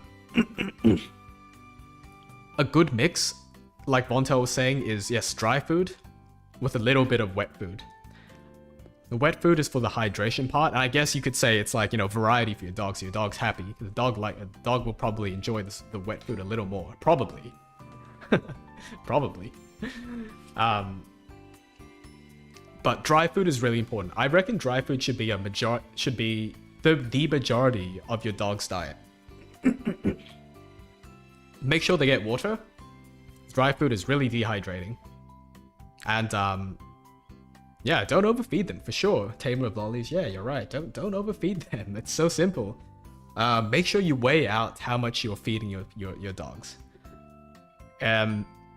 Sometimes you can get those dog bowls where it tells you like how much food the dog bowl can actually fit.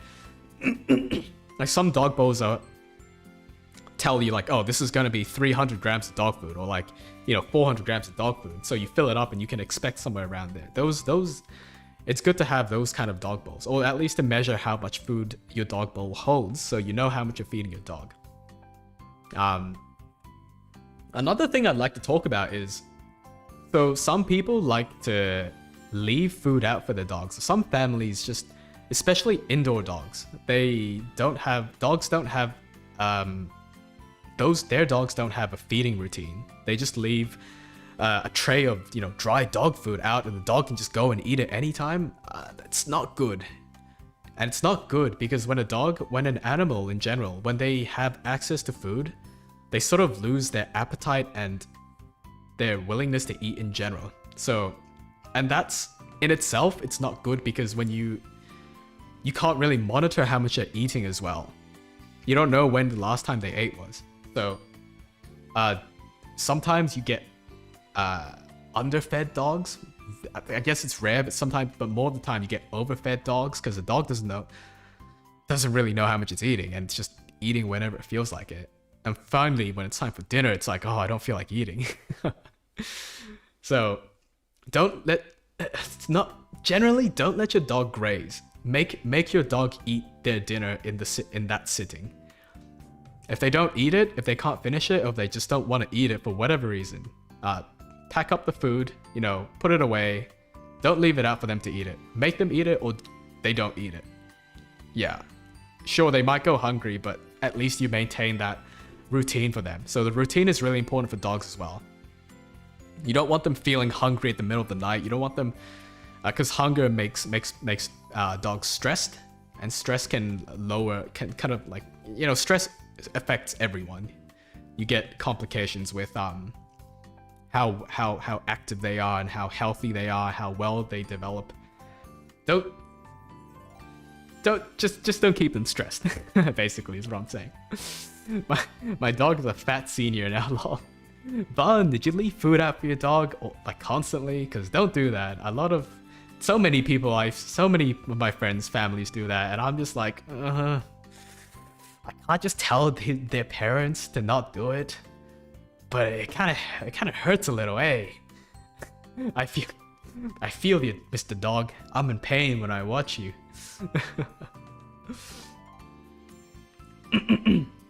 So yeah. Dog stats. German Spitz. I didn't get to finish this, but I'd say guilty. I'll watch my old man's diet. Tamer of lollies. Look, I'm no doctor. Don't take my I'm an ex-vet student, but don't take my advice for actual advice. Just, you know, keep it in mind, take it with a grain of salt, do the proper research, you know, consult your dietitians, your doctors. Don't trust some random dog on the internet because he told you so. I'd feel really bad if what I said was actually not the case for your dog or your family member and worse things happened. My dog's just good at giving me the sad dog puppy eyes. Oh, Bun, so... So dogs didn't always have eyebrows. Because wolves don't have eyebrows. And wolves evolved as they evolved to be more dog-like. They developed eyebrows. Because the wolves that had the eyebrow trait looked more expressive, and humans are good at reading expressions from like eyebrows, right? So slowly over the time, wolves evolved eyebrows as they became dogs, and these eyebrows serve no function other than to communicate with humans. So when your dog's giving you the sad eyebrow, don't fall for it. It's a trap. They're doing it on purpose. They know they're doing it on purpose because they'll get a treat out of you. Yeah, they learn to have sad eyebrows to get humans to give them food. Exactly. So one really interesting thing I discovered is humans, right? We evolved eyebrows. Did I say we? I mean humans evolved eyebrows. For one, for communication, and two, it's to prevent water from trickling into your eyes. So eyebrows are shaped in a way where if you got rained on, the water wouldn't flood your eyes. It would go around your eyebrows, from your forehead to your eyebrows, and like kind of drip down the side of your face, right? Mostly. But in dogs, it doesn't. The shape of their face is so that they don't really get that much water in their eyes anyway, and they have fur, so the water doesn't really trickle down their face. Yet they have eyebrows. I'm just a nerd for this kind of thing. I love evolution. I love biology. I love studying this kind of thing. I guess it was like the main thing I had to study in University of Doggo. Isn't it more for sweat? Sweat? Eyebrows?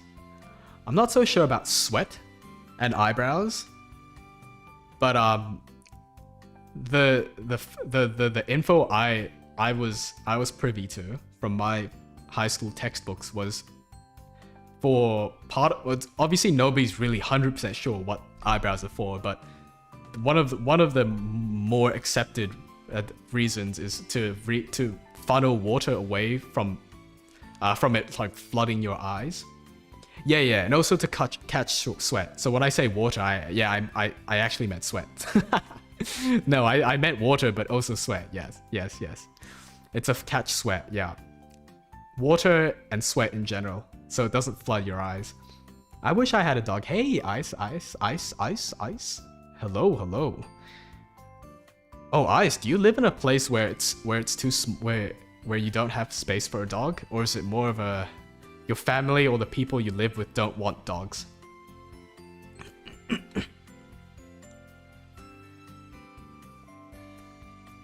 And the funny thing is, my parents didn't want pets. And then we found this program that our Australian Customs and Border Protection. So like they were raising labs to become drug sniffer and gun sniffer dogs. So they were letting people take care of their labs for like 2 years before they had to give them back. So we raised 2 labs for Customs. And we thought that was the best because I wanted a dog. My brother, Brogard, wanted a dog.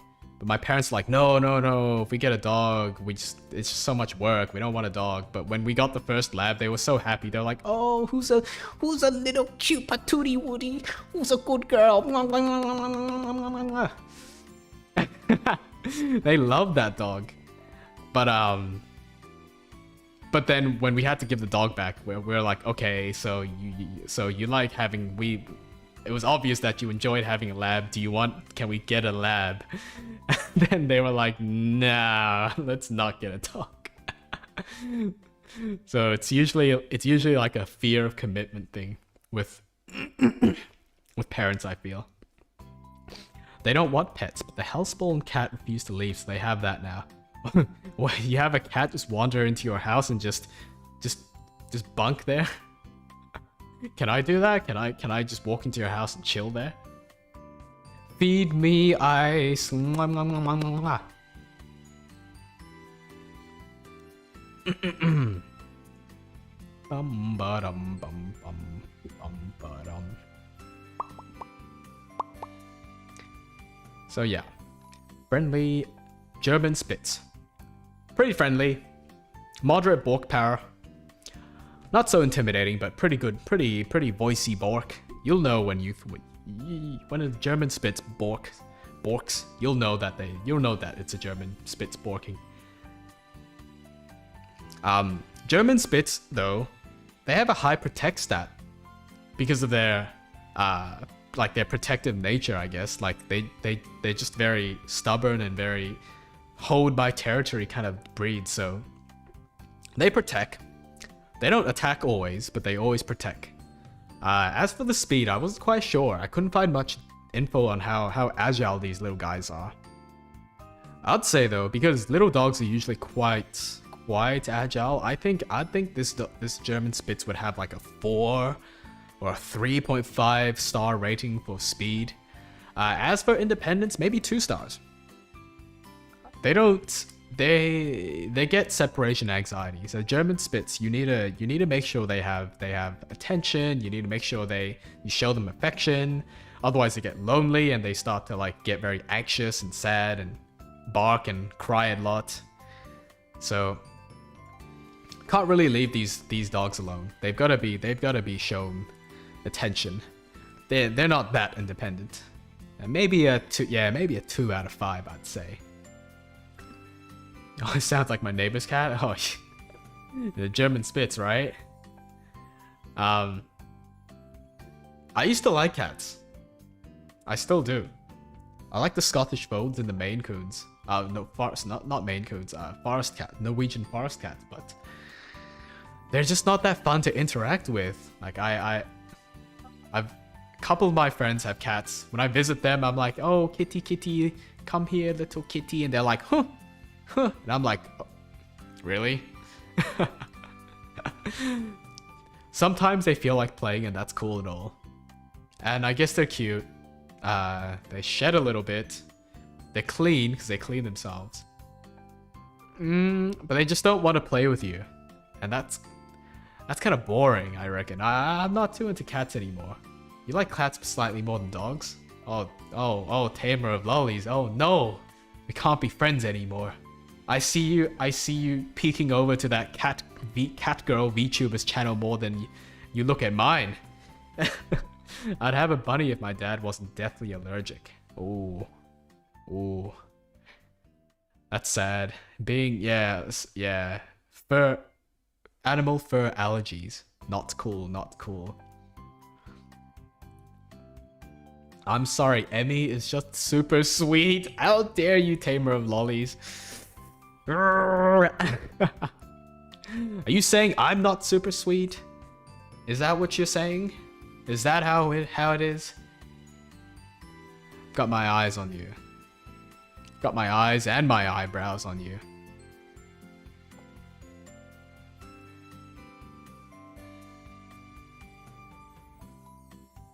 Next to your name. Got my eyes on you, tamer of lollies. I never said you weren't. Oh, okay, then it's all good. No worries. We're Gucci. We're Gucci. We're Gucci. No problem. No problems there. No problemo. So, I guess that's the end of my dog talk stream. We talked about a couple of breeds. I said I'd talk about the Chinese crested dog as well. I didn't get enough time to write up that one, so that's for next time. Next time we'll be talking about the Chinese crested dog. Whoa. Chinese crested dog. The Belgian Malinois.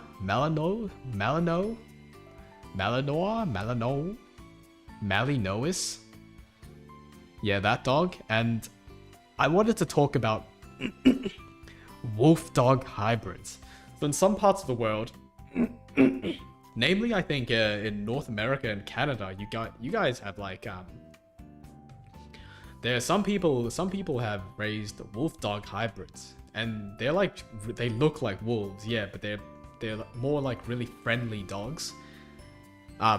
They have issues with they're really super protective and territorial, just like a real wolf would be. So I wanted to do a bit more research into those, see what they're like.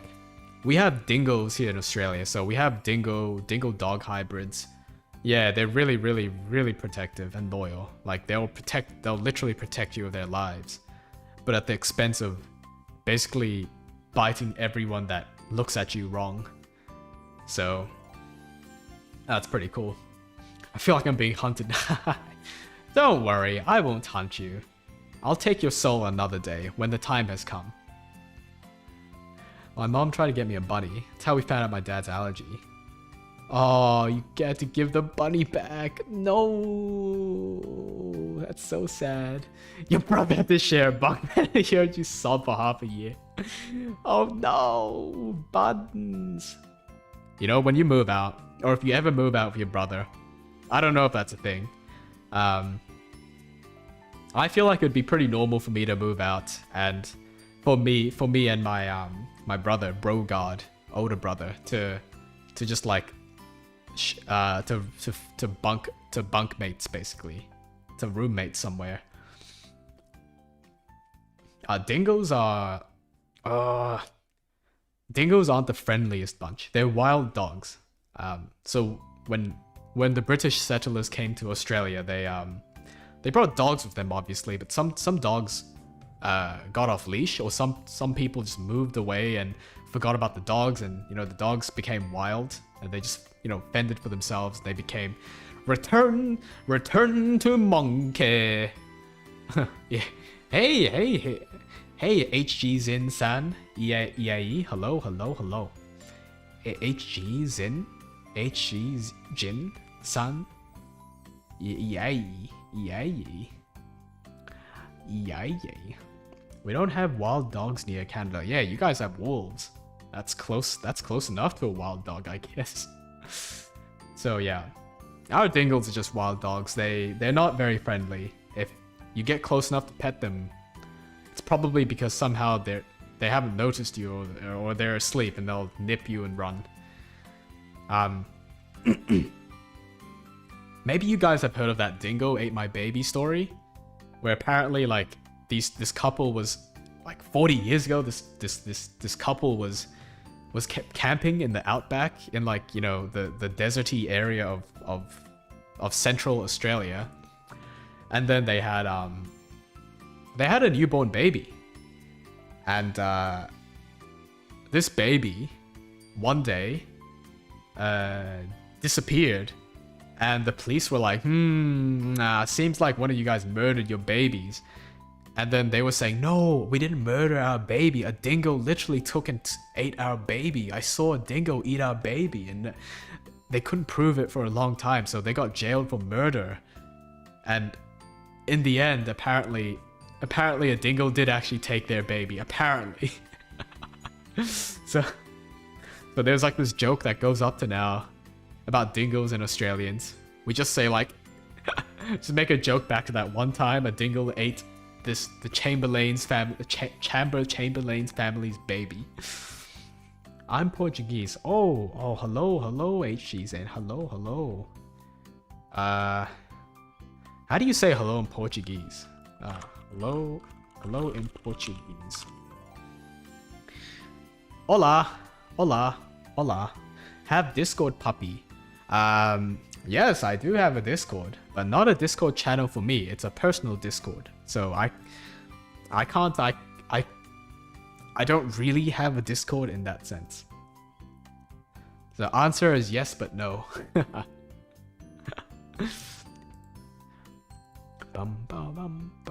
I've trained myself in survival from soy dogs. What's soy dogs? What is soy dogs, Ice? Soy dogs. Soy dogs. Soy Dog Foundation. It is a non-profit organization for welfare of stray dogs and cats. Oh. Oh, that's cool. So you volunteered for a shed? Or did you just go into a shed and be like, and just play with the dogs? What do you mean I can't pet the dingles? What do you mean they'd bite me? They would bite you, Bun. I would bite you if you came close to me. Look at this. Look at these teeth. Wait. Wrong key. Okay, the hotkeys aren't working. But I would bite you if I could. I'm so harmless. No, it's just more the fact that I have this habit of biting things. There's some fun facts about your local pupper Caniscard. Caniscard has a habit of chewing flesh. Okay, not flesh. Just like chewing like my thumb or biting arms. It's like kind of have a habit of doing that. It just feels so fleshy and nice. Like it's a nice texture, right? Yeah, I know it's a really lab-like thing to do. Caniscard also has like a reflexive habit for some reason. When there's a sudden sound or noise, like if I was sitting in a library and suddenly there was like a click or like a poop pop or like a bang in the distance somewhere, my ear closest to the same side of the sound would twitch and kind of like twitch towards that sound. Yeah, so I can actually move my ears. See? But also in real life, I can move my ears too. And I can move them individually. I can move my left ear and my right ear independently. And it's become like a... I don't know how it started. I think one day I was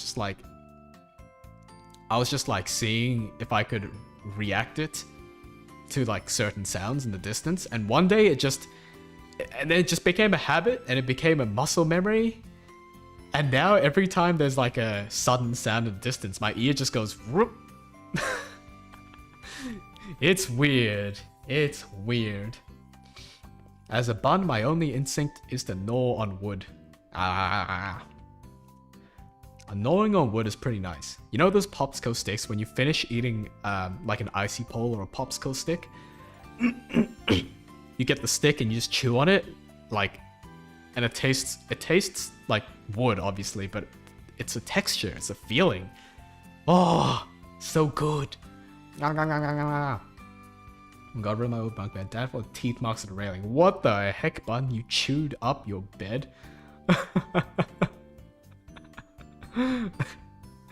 Oh shit. Soy dogs, aka stray dogs. My head just blanked on the word.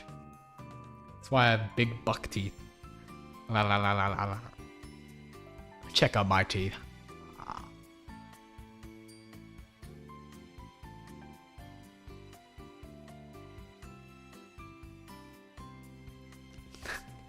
Big toothy teeth. Stray dogs. So when my brother went to Thailand, he had he told me there's a lot of stray dogs in East Asia and Southeast Asia. And he was walking back to his accommodation from the hotel room or something. And then it was dark and he was walking down the paved walk, and then apparently his friend told me he didn't see a beggar with his arm out, and he kicked the beggar's hand. Because my brother Brogard is a bit blind. He's kind of like, he's got glasses, so, and he can't see without them. Me on the other hand, Caniscard doesn't wear glasses. Caniscard has perfect 20/20 dog sight. So Brogard almost steps on a stranger, on a beggar on the streets. And we thought that was like, alright, yeah, cool, nice story, bro. And then he told us, then his friend told us he nearly stepped on a stray dog lying on the street. Like a pack of dogs. It wasn't just a single stray dog. It was was literally a pack of dogs. And you know, usually when dogs sleep, they sleep on their sides like and then they've got like, you know, their legs spread out and their tail spread out. And I was like, oh, so bro god, did you just nearly step on it? Did you just almost step on its tail or something? My friend was like, no, your brother almost like stepped on the middle of the dog, on the dog's belly. I was like, how? I knew you were blind, but I didn't think anyone could be that blind. So, if you step on a stray dog, you can kind of imagine what's gonna happen next. I can imagine what's gonna happen next. If somebody stepped on my belly while I was sleeping, I would just kill them on the spot. Take out my sword and be like, "Omae wa mou shindeiru." Nani? There's a lot of stray dogs here in Thailand. Actually, yeah, my brother, that was where my brother went. My brother went to Thailand. No wonder. We're talking about the same place, Ice. My brother went to Thailand. Where was it though? I keep thinking it's Pattaya, but it's not Pattaya. It's one of the smaller cities. It was for a skating competition. Yeah, and he almost stepped on a stray dog. He told me there were a lot of stray dogs and also a lot of stray dogs in the street. What a coincidence. What a coincidence. Where's that really good picture? I want to end on a good note. It's my favorite dog. Ah, yes, my favorite dog of the stream. Nebula Dalmatian. If I stepped on you, you would barely feel it. My tiny 40 kg body. Bun? This dog, this dog weighs more than you. This dog, the Akita Inu, weighs more than you. This Akita Inu goes up to 50 kilos. Holy heck. Imagine what would happen if a dog ran into, if this Akita Inu ran into you. It's 50 kilograms of momentum. You would go flying into the sky.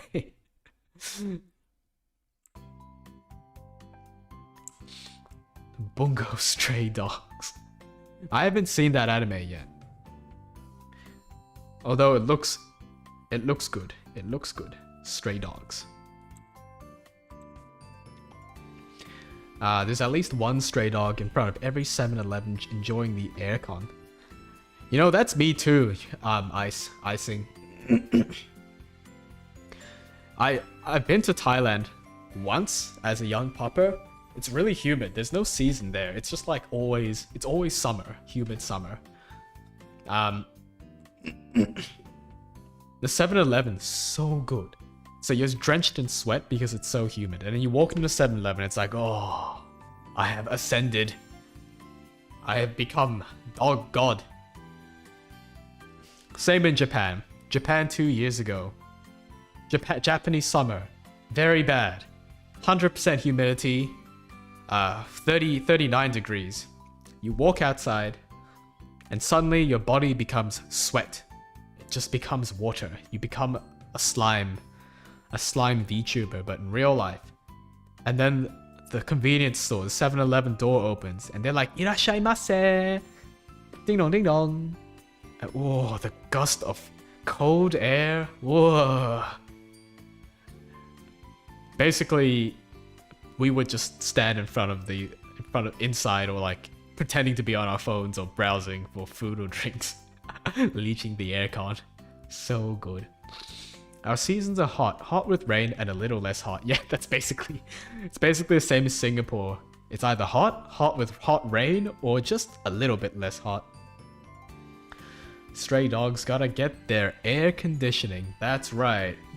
Without this free air conditioning, we would probably just go into someone's house. The air conditioning is really important, guys. Really, really, really important. No stray dogs in Japan, though.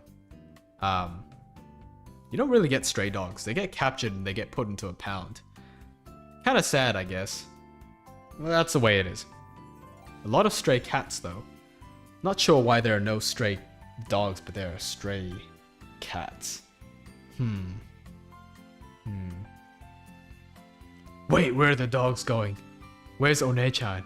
One-chan's eating all the dogs again.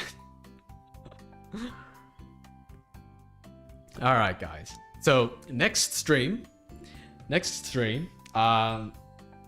tomorrow. Sorry, not tomorrow. Day after tomorrow, I've got an Overwatch collab with the Triple C gang, Chow, Churu, Kanisu, Triple C gang Overwatch at So I said 5 p.m. Australian time, which turns out to be 10 p.m. PST. It's gonna be postponed because of something happening on my side. It's gonna be postponed to 6:30 p.m. Australian time or 11:30 p.m. PST. Or in GMT +8 Thai time. In your time, Icing, it'd be 3:30 p.m. Maybe that's a bit early for you. I don't know. If you have time, drop by, say hi. But yeah, we'll be starting at 6:30 p.m. Australian time, not 5 p.m. Yeah, we haven't announced it yet, but we will. So yeah, 3 of us are just gonna play laggy Overwatch. Churu is in PST, Cow is in GMT 8+, I think. And I'm in Australia, so it's gonna lag like shit. It's gonna lag to hell. It's gonna be hard to shoot. That's alright. Anything to play, to get to collab with other VTubers.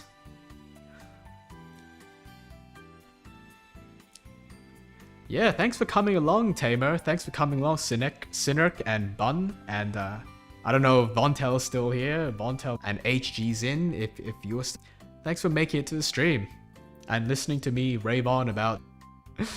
Yeah, hope you can catch the stream, Icing. It's gonna be fun to have you there. I'm gonna be playing a lot of Doomfist and Roadhog. But yeah, thanks for dropping up. Look forward to this. Goodbye. Great day or great night or great morning. We're again soon. Alright.